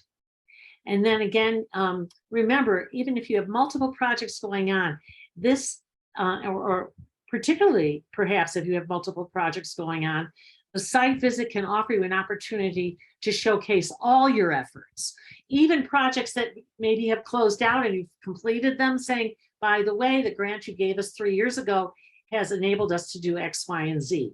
So it's really a nice show and tell. It's a time for a bit of showmanship, to really tout your successes and to share your enthusiasm for the project with the state and with the community. So some little tips and tricks. One of the things that I've kind of alluded to already is creating a project notebook, whether electronically or hard copy, and just keep everything from the grant together. The original grant proposal, your statement of work, copies of quarterly reports, notices of public meetings, and so on, all the things that we mentioned. And again, that can be an electronic notebook or it can be a physical one. I also, I don't have this listed here, but one of the things that I've also done with projects is created a paragraph or two that describes the project so that it can be distributed. If a new council person gets elected or commissioner, or if there's a new person on the newspaper or any personnel changes in your organization, having a ready paragraph that describes the project, what it achieves, how it's funded, and have that available is really a nice touch. And you can use it, you can paste it into an email that or a text message that can be used to explain your project. Daily journals are really nice. They can document things again that otherwise you might forget, like when did I talk to the consultant last, or what did the computer company say about when that would be delivered. And again, it doesn't have to be an eloquent recount of the day. It can be just, a series of very quick notes.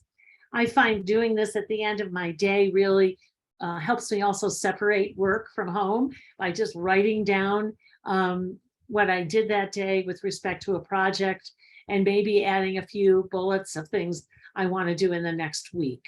So it's again, all the things that we talked about, just keeping them in a journal, and that again can be ultimately part of all the documentation that you're keeping. And then finally, as you know, I teach technical writing, and so I always like to just put in a few good words on writing for your periodic reports, your quarterly reports. What you want to do always is convey what you've been doing in a clear way. So here are some tips. Avoid platitudes, saying that, oh, this work has been awesome, or we've had huge successes, is not as effective as simply saying we completed this, we've amassed this amount of data. Using quantitative terms can be much more effective. Following the rules for numbers, that's just spelling out numbers under 10, but again, much of the data you're going to be doing that wouldn't apply. Understanding words about effect being the end result versus affect, the action. Around and about, are you meaning approximate? Using words, number, the number, if it's something that can be accounted, we say number, we don't say the amount of plots surveyed is 10, we'd want to say the number of. Get rid of words that are not helpful, like do and run. Use actual words, manage, operate, collect. Get rid of a lot of highly technical terms. Obviously, GIS has a lot of technical terms that are necessary. But again, these quarterly reports are not only being submitted to the state, they're things you might be using for your local commissioners or city council members. So use clear terms that are generally understood, or explain technical terms. Keep your sentences fairly short, not a lot of semicolons. Embrace parallel construction. If you're listing items, we use active verbs. We collected data, provided updates, reviewed survey data, whatever it might be very active. And remember that your audience is very smart, but they might not be aware of the technical aspects. So I always say, writing for the man or woman from Mars who may be very smart, but not necessarily familiar with the jargon of your professions. And ironically, it's important to remember your geography. You know, where are you? You know, we're reporting our grant, you know, central Montana, southwestern Montana, or, you know, our county, our state, excuse me, or county or city. Remember that the person reading our report may need some orientation. And remember your use of pronouns, they, it, sometimes can be confusing. Try to avoid those. And then brevity is an issue. Fewer words that have more punch are more effective. And again, remember, you want to make your writing accessible. You often will have more than one audience. Your reports will be read by your project managers, but again, they might also be read by, they're part of the public record. As a public employee, you are, your everything you write is, should be available to your commissions, your councils, the public. And remember how your document will be used. It's going to be used to measure your success, and again, whether or not you'll be granted further funding. Think about how the reader might look at what you're reading. How do you want to organize the information? Do you want to do it chronologically? Do you want to do it by task? But think about that. So you might want to write down the steps in logical order. What is the state likely to ask? If you're presenting an issue or a concern, you might want to anticipate what the questions might be. And then again, you're writing to express, not to impress them with how smart you are, but to express ideas clearly so that everyone can see your accomplishments and provide help as needed. And that's all I have to say. Are there any questions?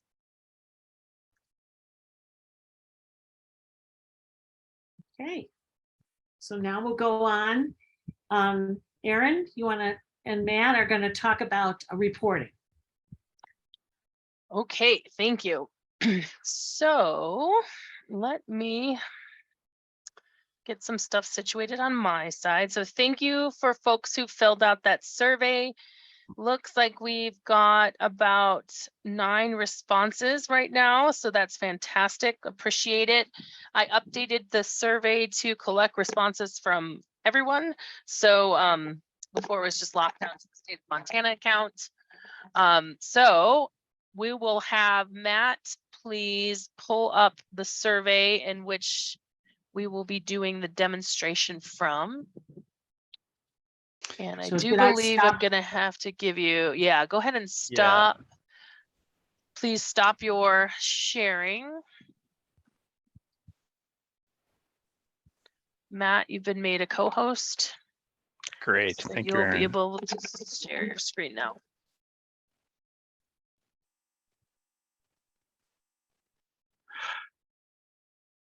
All right, can everyone see my screen?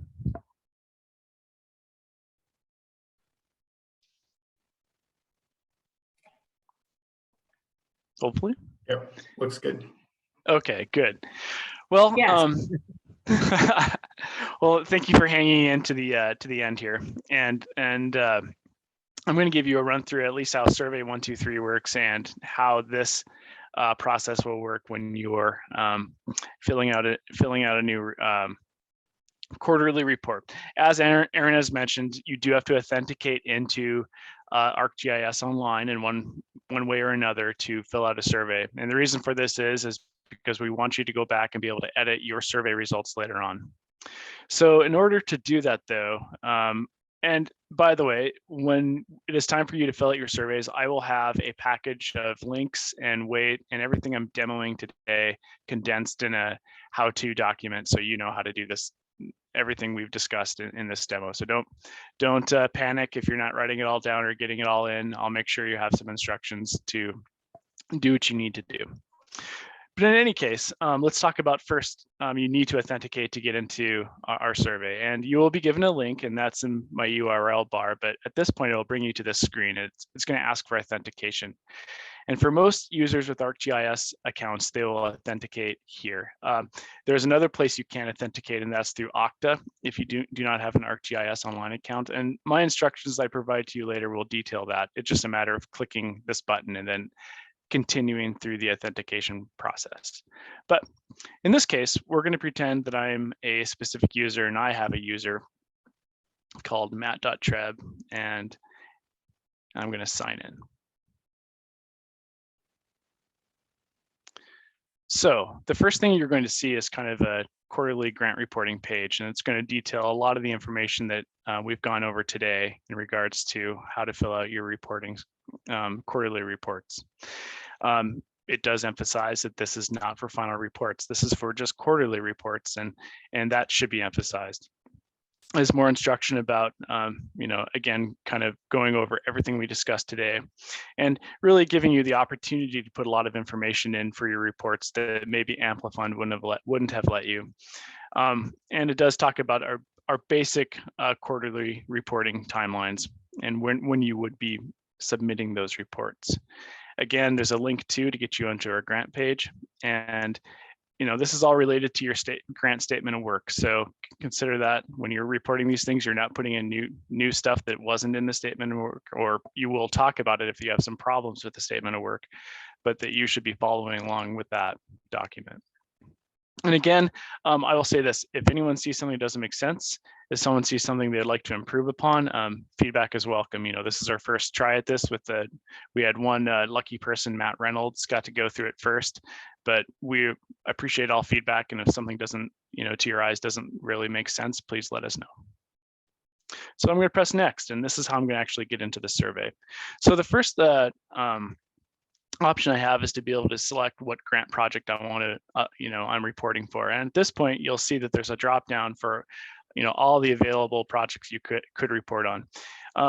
We could do some tricks to basically use your username to funnel this down to the appropriate URL, or use your URL to just fill this out for you. But sometimes agencies will have more than one grant. So it's better at this point for us just to give you a list and to pick who you want to report for. But today I'm going to pick on Pend Oreille County. And actually, no, Pend Oreille County is complex, as Melinda said earlier. Let's go pick someone. Let's go pick Teton County. I'm from Teton County, so it's a dear spot to my heart.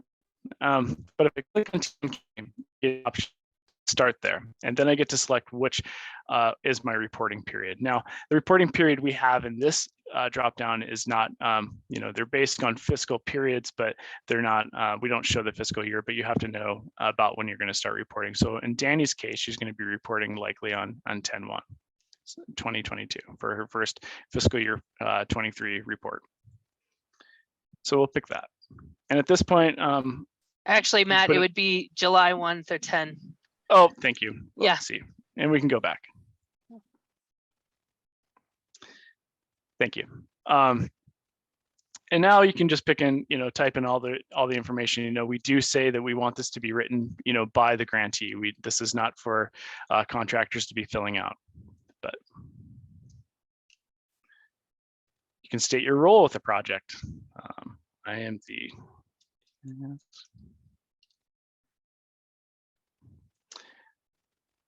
Now, you do get some options in these questions. You'll notice every question that's required has a little red asterisk by it, and that means that if you do forget to fill that out, it's going to nag you to fill it out later on. So we'll go through that.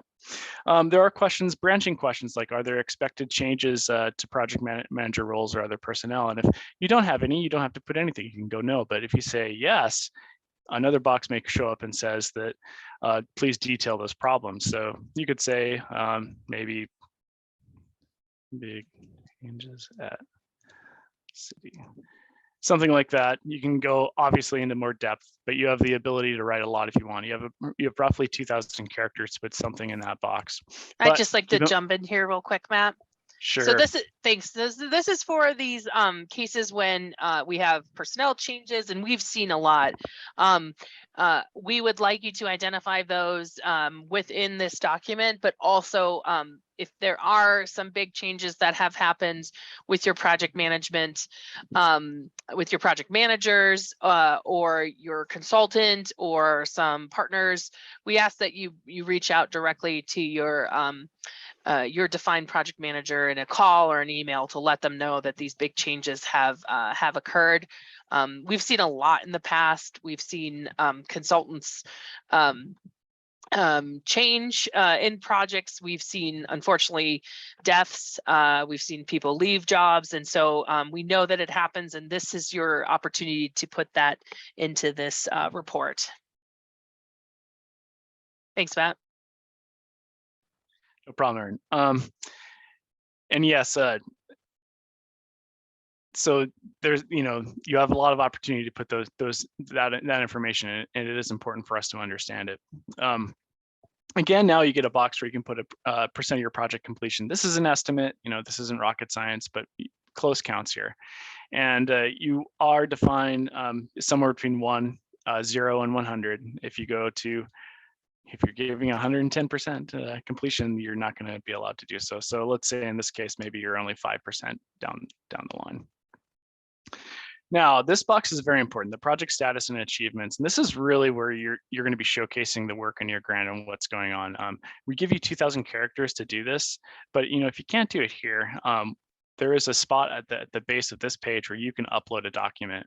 And we ask, if you do that, please put your document, your project name, who you are, what your relationship is to the project, and a date and all the reports that you're submitting. Just don't give us just a text file with hardly anything in it. That would be helpful for us to read. But this is really important, and we ask that you don't put elaborate here. This is more than this is not just a couple sentences. This is please tell us what's happening, and this is a great way to communicate how things are going for you. So don't do what I'm doing. Matt, if I could just interrupt, this is again, you can cut and paste into here. Is that correct? Exactly. So yes, you can formulate this answer someplace else and copy and paste it right into here. You'll be able to pull it in. Again, if you're over 2,000 characters though, you're going to get a limitation. So if you do blow that up, you could write, hey,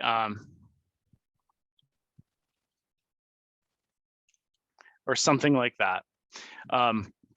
You do not have to, you just kind of emphasize you did attach it, but it's an attachment later on. So, I was just going to say, so if you've written, this is where I wanted to just reemphasize to that if you keep those records, if you write down your weekly successes, this task then becomes a much easier process.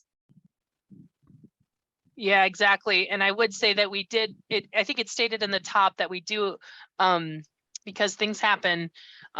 We do recommend that you keep this in a separate document while you're writing it out, just in case you lose your work. Absolutely, it's not a bad idea. This is a really important box, anyways. This is probably one of the more important questions in this whole survey. So maybe I should make it a special color, but in any case, it's yes. Feel free to keep it in another document and share with it as you will. If you do attach a separate document though, please put all your grant information on there, who's reporting it, et cetera, so we can know later on. This question's kind of more than kind of important. It is important. Have any issues been identified in meeting the goals and objectives as defined in the scope of work? And so, hopefully you don't have to answer this yet. No, you can say no, but if you do have to answer it, you get an opportunity to state what those problems are. And again, you can write that in another document and attach it at the end. I think that Aaron and you would agree with this, that if you reach this point, if you're finding major some problems you're having, you really need to be communicating that with either your MSL project manager or with Aaron. This shouldn't be the first time we hear about it, although it's a great time to really record what's happening at this moment. But don't, this is kind of a, you know, you're documenting what's going on, but please reach out to us, and we're going to be reaching out to you to see how you're doing with this. But this shouldn't be a giant surprise for any of us, but it's a way to keep track of what's going on. Anticipated project completion date. So this is something where obviously you should be following your statement of work. And, you know, we have some, when you know, if you need an extension, we talk about that a little bit later in the survey, but this should be something that is very close to when you anticipated this work being done. And Danny, I'm just going to pick something spitball out of here because I'm not looking at your grant, but I'm just going to go away. I'm just going to say, hey, let's go April 28th. Yeah, I guess the anticipated project completion date, that's documented and that's set in each of your statements of work. But the reason why we want to put it here is that, you know, it's just kind of to notify us if you're thinking you could be late, or if you're thinking that you're going to be early, and just to keep that in mind. And if you're going to be early, usually there's a reason. We want to know why. That's why we have the summary section next. And then also, if you think you're going to be late, you know, we should start talking about it soon. Typically, project, unless there's like a big catastrophe that might happen, which again can happen, typically we don't ask for you to start reporting if you're going to be late till and need an extension to the third quarter. So that's when we'd ask you to start thinking about that. But it's just in there for us to make sure things are on track, and just to continue and keep that fresh in your minds. I did see a question. Danny asked, will we have to do a completion date at each time we do a quarterly report? And I think the answer is yes. Yep. We kind of That's yep. There's, yeah, it doesn't matter if it changes. It's just to basically continue to report to us. The first quarter might have gone really smoothly. You don't anticipate ending early. The second quarter went fantastic. You had a bunch of time on your hands. You know you want to end early, and maybe the third quarter is like, wait a minute, we found some major issues. So it's just to keep that that in mind.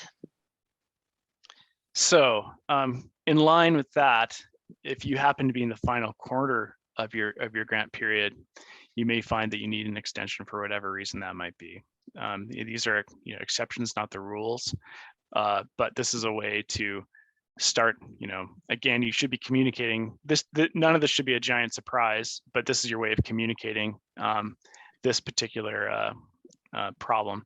And if you do say yes, if you do find yourself needing that grant extension, this is where you do need to upload an extension request letter, and it has to be on your organizational letterhead and an explanation of why you're unable to meet the project within the grant year, new proposed dates for the completion of your goals, objectives, and tasks as defined in the statement of work, and an explanation how this is going to help you meet this timeline, and of course a new proposed project completion date. And this is where you have an opportunity to select a file and you can load it in there. But this is very important, and obviously this will be your way of communicating that that extension request to the MSL. I'm going to say, go ahead. Can you please show them how to select the file? Absolutely. So this is pretty easy. You can just press select file, and at this point, you can grab. This takes any kind of file, although I think the most popular documents are going to be PDFs and Word docs. But I could just take a file, just open it, and then it adds it right into the form, and it's there. You could also drag and drop. I'm feeling a little bit, I'm in a double screen situation that might be a little harder at this moment, but it's really as easy as doing that, and you can upload that document. Now, and then if you make a mistake, looks like there's a button right there. Yeah, if you don't like this, say, oh, this is the wrong document, you can delete it and then select another document. So and it then happens to Yeah, could you just scroll back up a little to the first question? So you're going to have to pay attention to which quarter of the grant, your period, which grant. We don't say the third quarter because in some cases you might be in an extension already. And so that's why just make sure you understand which quarter you are in, because you could be in a 6th quarter or an 8th quarter, depending upon your situation. All right. In line with statement of work issues, are there deviations from the project schedule as defined in the scope of work? And this could be, let's say you were anticipating doing field collection in the fall, but maybe there's a natural hazard issue, flooding, or perhaps you have an equipment failure, whatever, personnel issues, whatever that might have been. And you're going to be collecting your GPS data, your field data, maybe in early spring of the after winter. And this is where you could put that information into. Aaron, I guess this is again one of those things where this should be shared with the project manager and Aaron.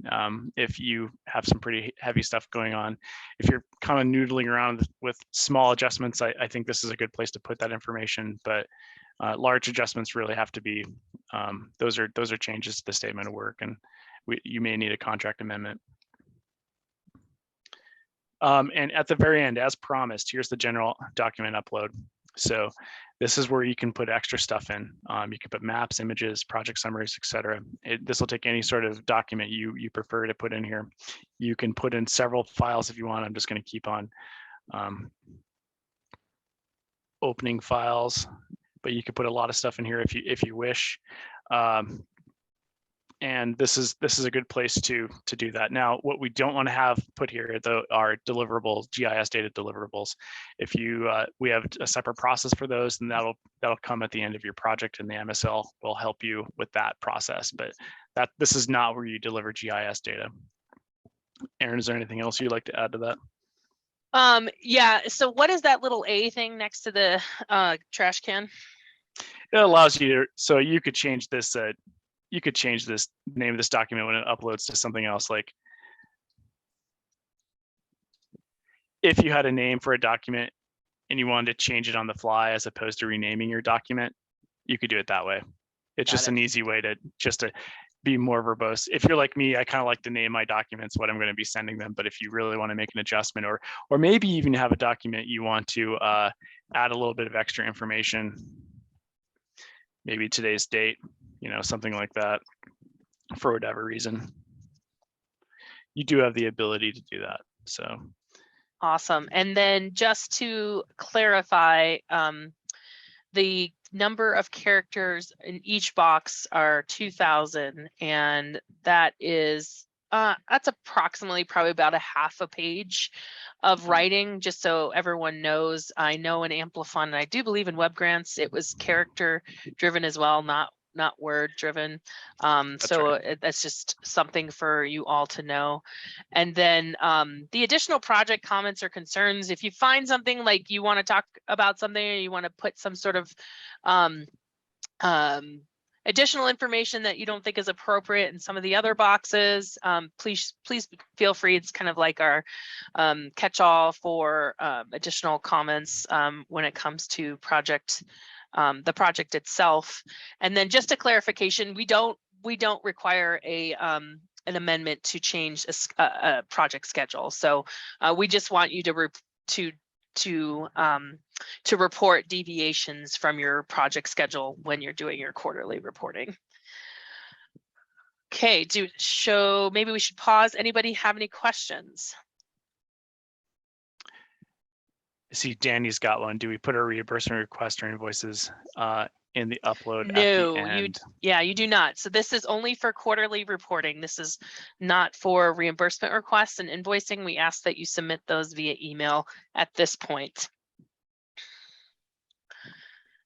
And Aaron, just to add on to that, I think those should probably be submitted to the designated project manager. Is that correct? That is correct. That's what we had identified earlier. Yep. Yes, Gayla, good question. It will be the same link each quarter sent to every project manager.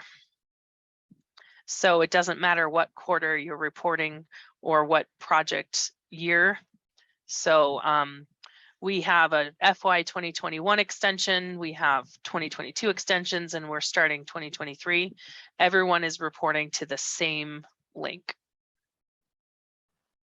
That's right. And that's the intention. We're trying to make this somewhat easy that you're just using this single reporting tool as opposed to learning a new one. So, or having to get a separate new link for everything. Okay, why don't you go ahead and advance forward to the next section, which will be reporting on the spending, the financial reporting. Yeah. So this is where you're going to be putting the nuts and bolts of your financial reporting. And the questions we ask here, we can't really use a matrix form, but we can use a line by line form and a branching method of figuring out what you want to report. Aaron might want to go over this part a bit when we talk about this is, and for the total spending up to the end of the quarter you're reporting on as answered in the report period. So that first question, that report period, and by the way, I'm on this page. If I made a mistake, I can go back to the first page and make an adjustment here to see what I put down. Which period am I recording on? Okay, reporting on. So you can see when that is, and then go back forward again.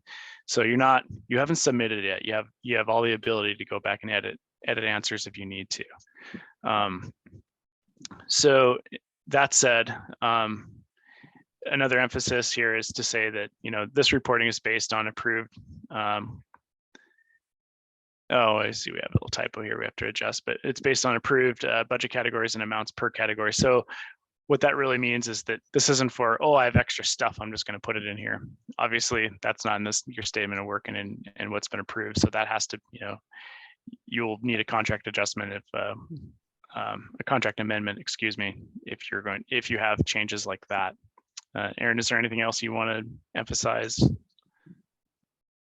Nope. Okay. All right. So the first question is really a general. Do you have any comments or concerns about your project budget? And again, we emphasize that these changes must be approved by the MSL. But if you do have those changes, you're able again to write in your project budget summary what those concerns may or may not be. Again, if you have something you would really rather submit as a Word doc or whatever, you can easily go back to the first page. You could go back, just go back and attach it right here and put it as in the general document upload. Of course, it would be very nice if you would also put, please see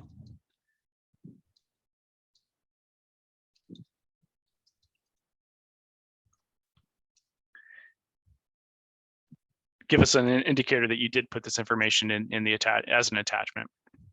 So that's an opportunity to talk about those concerns. Now we're going to get into the real nuts and bolts of entering in your category costs. So the first category cost we have, and if you think about perhaps your statement of work matrix of category cost and the different types of costs, this is where you can say, hey, did you have personnel or fringe benefit cost report?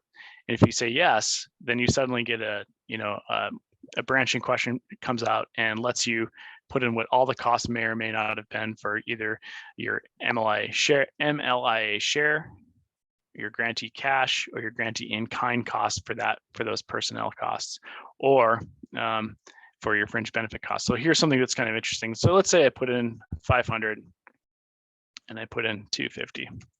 And one thing you'll see is that these are all defaulted to 0. So if you don't have anything to report, don't worry about it. Just leave it alone.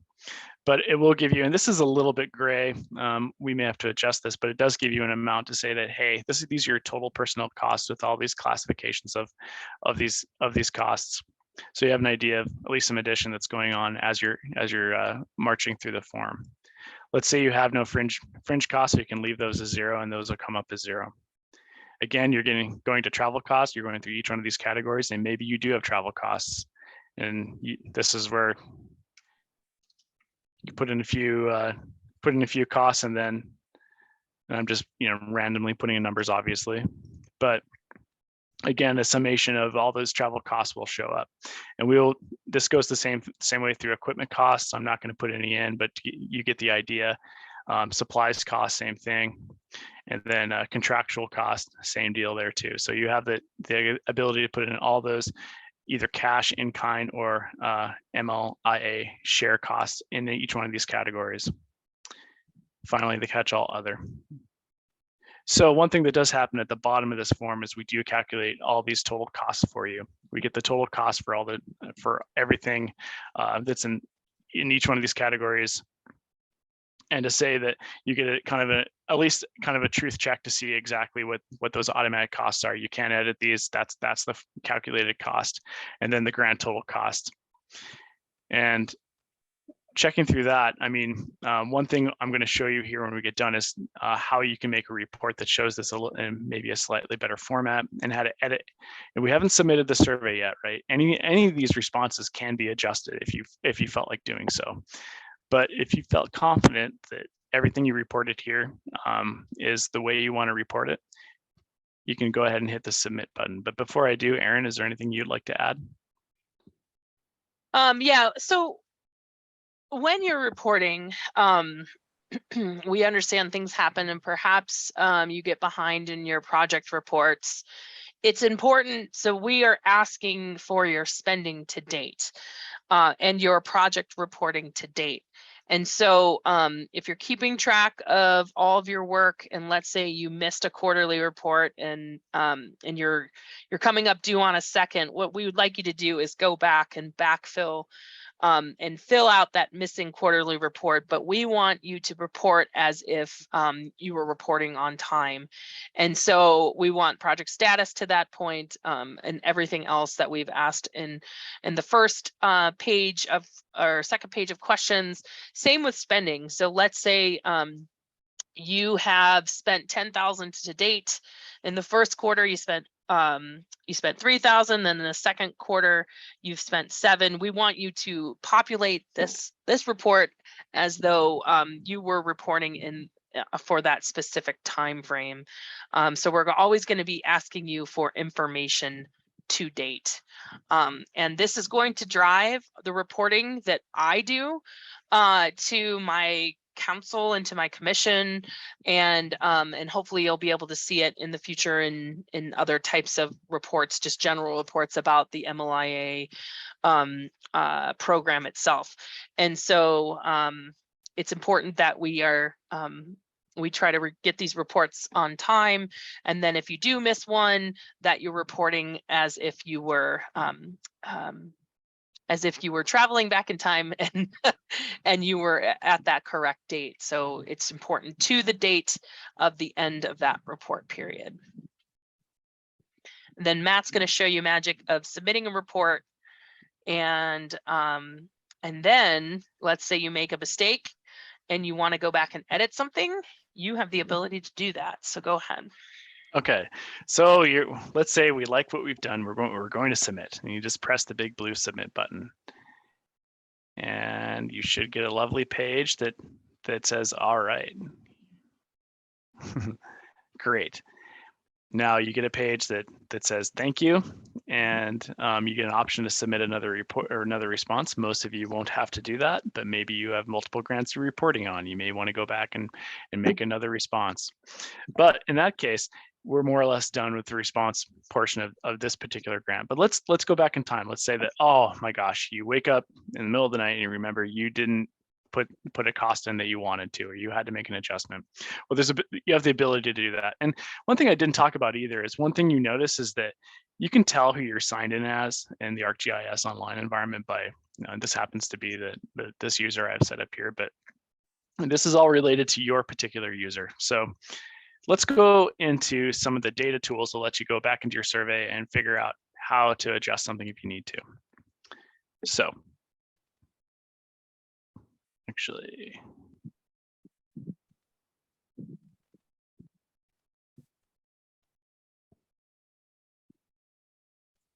this is a link that will be provided to you that will basically give you a listing of everything that you have submitted so far as a survey response. And as my user, I have two. Basically, I did kind of a dummy Teton County grant response earlier, a report earlier, but you can see I have two two records that I have the ability to edit. You'll see there's a form view that's always clicked on, and this kind of, keep in mind, this runs in more or less a kind of a tabular form, and it looks a little bit clunky. And one thing that might happen for some of you is you'll see a map that'll show up too. We don't gather any map data.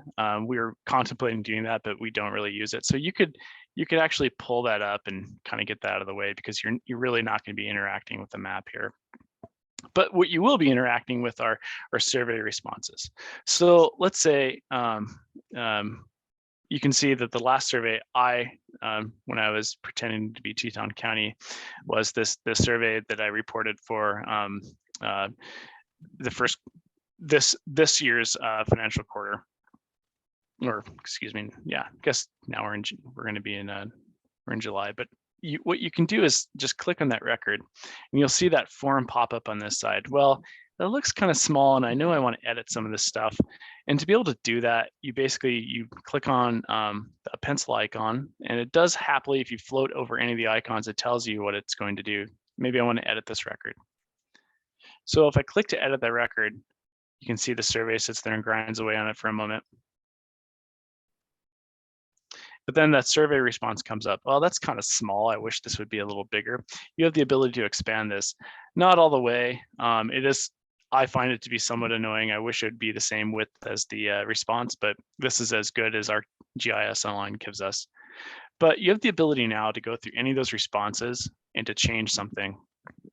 So maybe you had something extra to put in the project management and personal changes. Obviously you want to be more verbose than that, but you could type in something else. Let's say you wanted to go to, you had a financial area that you wanted to re-add something. Maybe you did actually have some travel costs, or excuse me, some equipment costs or supply costs. I had no supply costs. We'll do supply costs. We'll say yes. And then suddenly you can say, all right, we supplied $100 worth of supplies. And when you do that, of course, you haven't submitted anything. You're just in editing mode at this point. But you have the ability to, again, just hit the submit button. And it gives you that little screen that says, hey, I made a change. And for proof of concept, you can always just look at your response as well. You could see that, you want to be clicking on the record that was adjusted, which was, since I have two records in here, you want to make sure which record you click on the appropriate record. But you could also keep on looking around and seeing maybe the changes you had made in here from the previous editing session. And I think I might have screwed up. I think I was probably editing let's see what record I was editing. It does get, most of you will only have one record to edit. And I will emphasize this, and I think we need to discuss this at the MSL, but there will be a period of time where you probably will have an opportunity to edit your responses. But once your response is finalized, we are going to put a marker on there to say that it's final, and you won't see it in your list of surveys you can edit. Let's see what's going on here.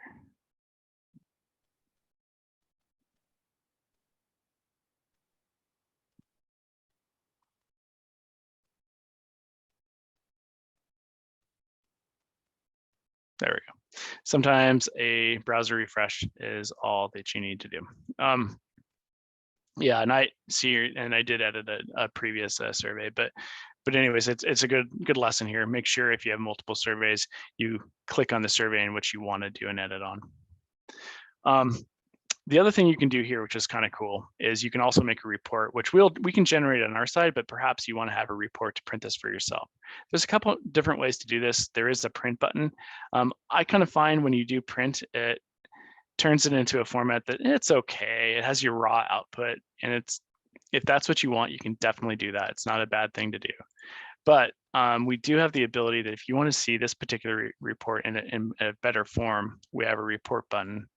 If you do press the report button, you see an option for all the records in the table or selected records. And I suggest you use a selected record.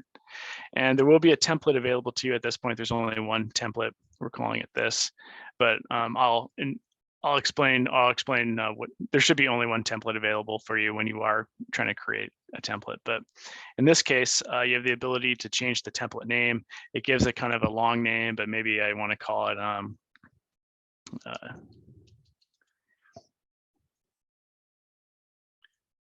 something like that. It can save it into your ArcGIS Online root folder environment if you want. That's a place that you can store an ArcGIS Online. You do not have to do that. You can tell it not to save if you don't really want it to be saving in your data. That's definitely an option that's available to you. And one thing you can do is you have the ability at that point to export it either as a Word doc or as a PDF. I'm going to choose a PDF. And you have a couple options. You can either generate a report or just do a sample report. And I'm just going to do a sample report just to kind of see what this looks like.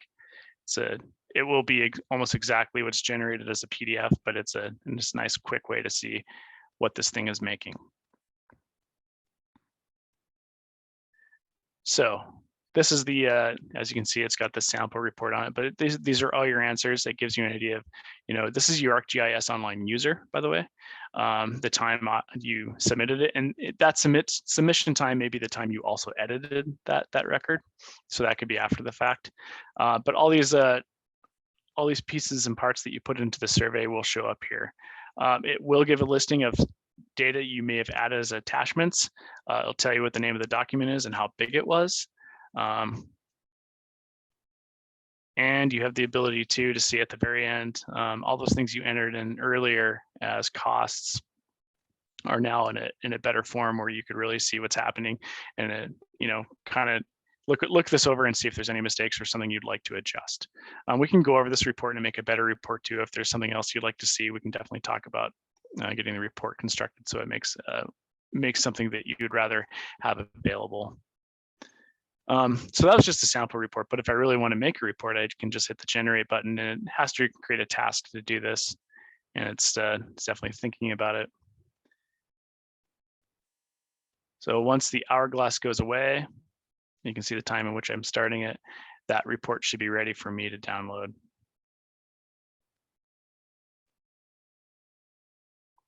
So I got a pop-up warning saying it was ready, but here it is. This is the production report. And this is something you could keep for your records or provide it to whomever else. Again, we're going to be creating this on our side, but maybe it's something you want to do for yourself. So Matt, this is you as a grantee, not as an admin. So grantees can generate these reports. That's right. That's right. Grantees can generate these reports. So I'm logged in right now. I'm not an administrator. I'm actually in a pretty low level account that I'm not an administrator to this system, so I'm pretending to be a grantee that's logged in. So awesome. Yeah. So I think that pretty much we need to leave room for discussion. So I think that summarizes the project, or excuse me, the reporting. Like Matt had said, for FY 2023, I know you're probably gonna this might be a little foggy in October when things are going to be due for your first quarterly report. So we'll send out a link to this recording, and then also documentation on how to fill out one of these reports. And then also we will make ourselves available if you're having issues or if you need a little assistance. Before then, we'll be working to make sure everyone has an account and can access the survey. And then folks who are currently in an extended grant, we'll be working with you over the next 2 weeks to make sure that you get access. We'll be prioritizing you to make sure you have access and you are able to go in and get these reports completed. But Janet, I know you wanted to open it up for discussion. So I can't remember. We might have one slide left or two. Okay.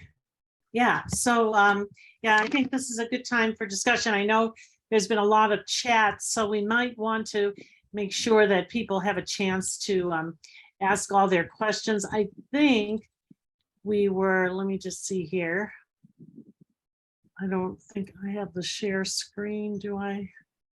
I see one question from Danny asking Okay. if the edits are available up to the end of the project. And I guess, I you know, Danny, yeah, I did answer Danny. Sorry, I thought that was a direct message to me. So just so everyone knows, right now we plan on officially closing reports. That is, I guess, up. If some edit needs to be made, we can work individually with each grantee. But at some point we will close reports, but we'll give folks plenty of time to review. So Prior no, to- that was the last slide. So, you know, any questions? I think it sounds like the reporting system is going to be a little easier than that AccuFund one for everyone. But this is a good chance to do that communication that we talked about, to be really seek out help from Matt and all on making sure you can submit these correctly. And I still advocate, even though you've got, you know, Aaron talked about coming back and doing ones that were in the past. Still, I think the state library folks will appreciate your getting your reports in on time. Yeah, I have a question, maybe a couple of them actually. That any of the material that's been put on Amplifund right now, does it get kind of, I don't know, scooped up by the state library and assessed, or do we need to resubmit any of that? Did you submit something recently? No, and I don't Okay. hardly have anything really in there that I can't just retrieve. I just was kind of curious if Yeah. maybe. Well, the only reason why I ask is because from what we've been told, and I think John is still on the line, I can't tell though. I don't think folks have access any longer after July 1st, maybe read access, but John, can you clarify that should have been? Yeah, as far as I know, grantees shouldn't have had the ability to add anything after July 1st or after June 30th. And we're getting everything delivered to us in an export from Amplifund. I don't know the exact timeline, but any uploaded documents, attachments, things like that should be exported by Amplifund and delivered to the state library. So we will have a record of everything. But I don't think there's anything that grantees would need to do. Yeah, we don't need grantees at this point. No, we didn't anticipate needing anything. The documents we have the proper documents needed for our archival purposes and our reporting purposes when it comes to like financial and deliverables and whatnot. But that backup, that export over the past 2 years is what we're going to be receiving from Amplifund. Unfortunately, it's going to be a pretty huge file and very complicated for us to kind of pick apart. And so it might not be something that we are going to prioritize in the near future. And it might be something just over time. So if someone needed something specifically, if you could let us know, that would be good for us to understand. And otherwise, we don't need grantees to do anything. Just curious, has anyone tried to use Amplifund? No one's itching to get out there and. It was recent for me. I did access it. I don't know if it was after, I thought it was after July 1st, but that I logged in, but I didn't actually do any sort of downloads or uploads or what have you. One question, and it might be for Janet. When referring to the contracted surveyor, since we're doing PLSS updates, Yes. we're often referred to as the contractor, but when we're referring to the third-party contractor that we hire out for like surveying, how are they generally referred to in the in the contracts that I'm familiar with, Aaron, it's typically consultant. So we actually use, we set forth in the contract that you know, the client and the consultant. So the consultant is your contractor, is the person that you've hired, and you are the client. So typically most of the city government contracts that I'm aware of with consultants call the consultant and client are the two named entities in that contract. Oh, gotcha. When you're referring to consultant, I thought it was somebody who was helping you with the grant, but not the Right. Oh, actual. I'm sorry. No, then maybe Okay. I'm misunderstanding. Ask it again. I apologize. So in this scenario where we're getting the grant, but we're actually handing off the work to a surveyor, because they're the experts in acquiring corner records. So I just wanted to know what they would be referred to. That's what I mean. They're the consultant. Okay, yeah, okay. Yes, and and you're You the know. client. You're the client, but you're still, even if you're handing the work or having a consultant, a surveyor do the work, you are the grantee and you're responsible for reporting. Not the consultant, not the surveyor. Right, yeah, it looks like Aaron qualified that as sort of the hired consultant, yeah, in the chat Yeah. there. Yeah, just to reiterate, in because some folks were using the word hired contractor, just so that we didn't confuse things further in the statements of work, we started using the language of a hired consultant or a hired surveyor, depending upon your grant. But that refers to whomever you as the grantee hires to assist with the project. Cool, yeah, that's just a little aside. I appreciate it. No problem. And we don't refer to, because this contract is between the grantee and the state library, we don't refer to specific contractors or hired consultants, hired contractors, hired surveyors by name in the contract, but you certainly can refer to them by name in your reporting. So some folks, Mark County is using Great West. If you said, hey, we had a meeting with Great West, everything went well, we've got training going on, they hit the project running, everything's good, I'm in constant communication with Matt from Great West, he's a great contractor to work with, so on and so on. We don't mind if you use their names, the actual name of the company you're working with or individual. But in just to add to Aaron's point, some of you have hired consultants in advance of getting the grant. Others of you may not procure a consultant services till after the grant is received. So that's why the statement of work, I would guess, Aaron, is not specific to whatever consultant.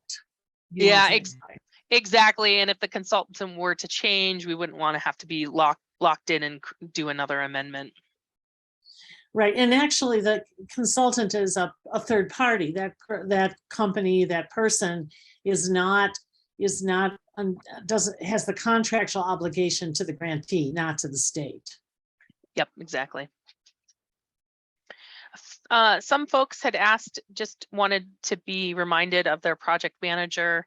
If you don't have your statement of work in front of you, and you want to be reminded of who your project manager is, I have the list. So if anybody needs to know that, please go ahead and you can drop it in or just ask me and I'll define that for you. Also, Aaron, I want to, oh, go ahead. So I'm sorry, I wanted to mention, Danny had a question in the chat. Does MSL need a copy of the contract between the grantee and the hired consultant? And the answer is no. We do not need that. No. Okay, but we just want to reiterate that you follow your local laws and rules.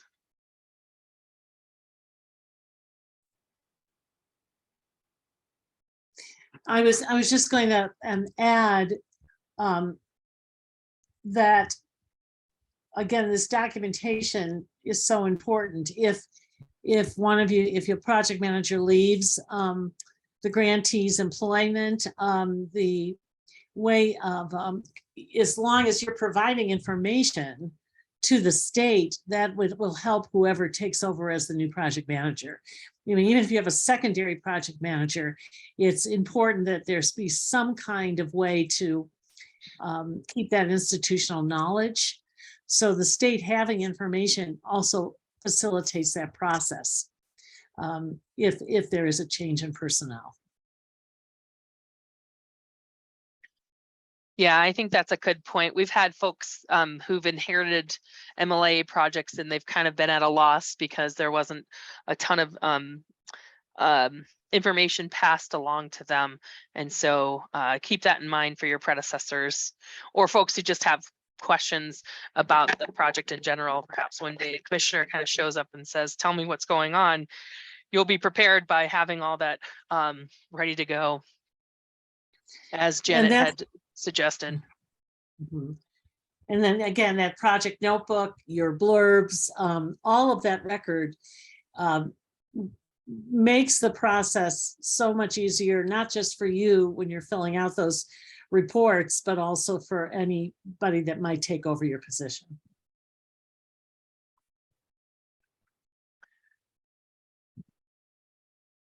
Are there any other questions or comments that you'd like to share in the last couple of minutes here?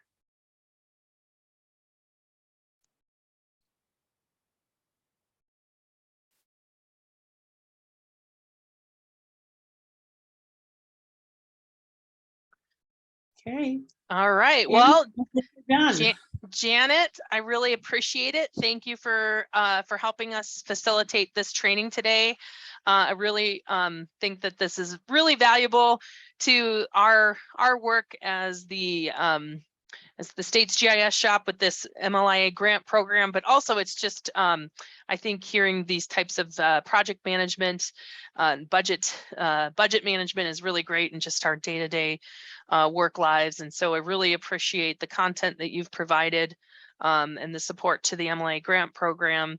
I want to thank all the grantees. I know that taking on a grant project does add extra work to your year. We wish you all the best luck. For those of you that are starting out in your in the FY 2023 grants, congratulations on being awarded. And we want to thank the FY 2022 grantees and 21 grantees, and look forward to continuing to work with you on those projects and wrapping them up. And we are here to help in your successes for this grant project in general. And then if you just have regular MSDI or other types of GIS questions, please feel free to reach out and contact us. If we can't answer your questions, we have a lot of really wonderful contacts locally and then throughout the nation if you do run upon something that we just cannot answer. So again, thank you for joining us today. And we will close out this presentation. Good luck, everyone, and we will be in touch. Thank you. Thanks, Erin. Thank you. Thanks a lot. Thank you.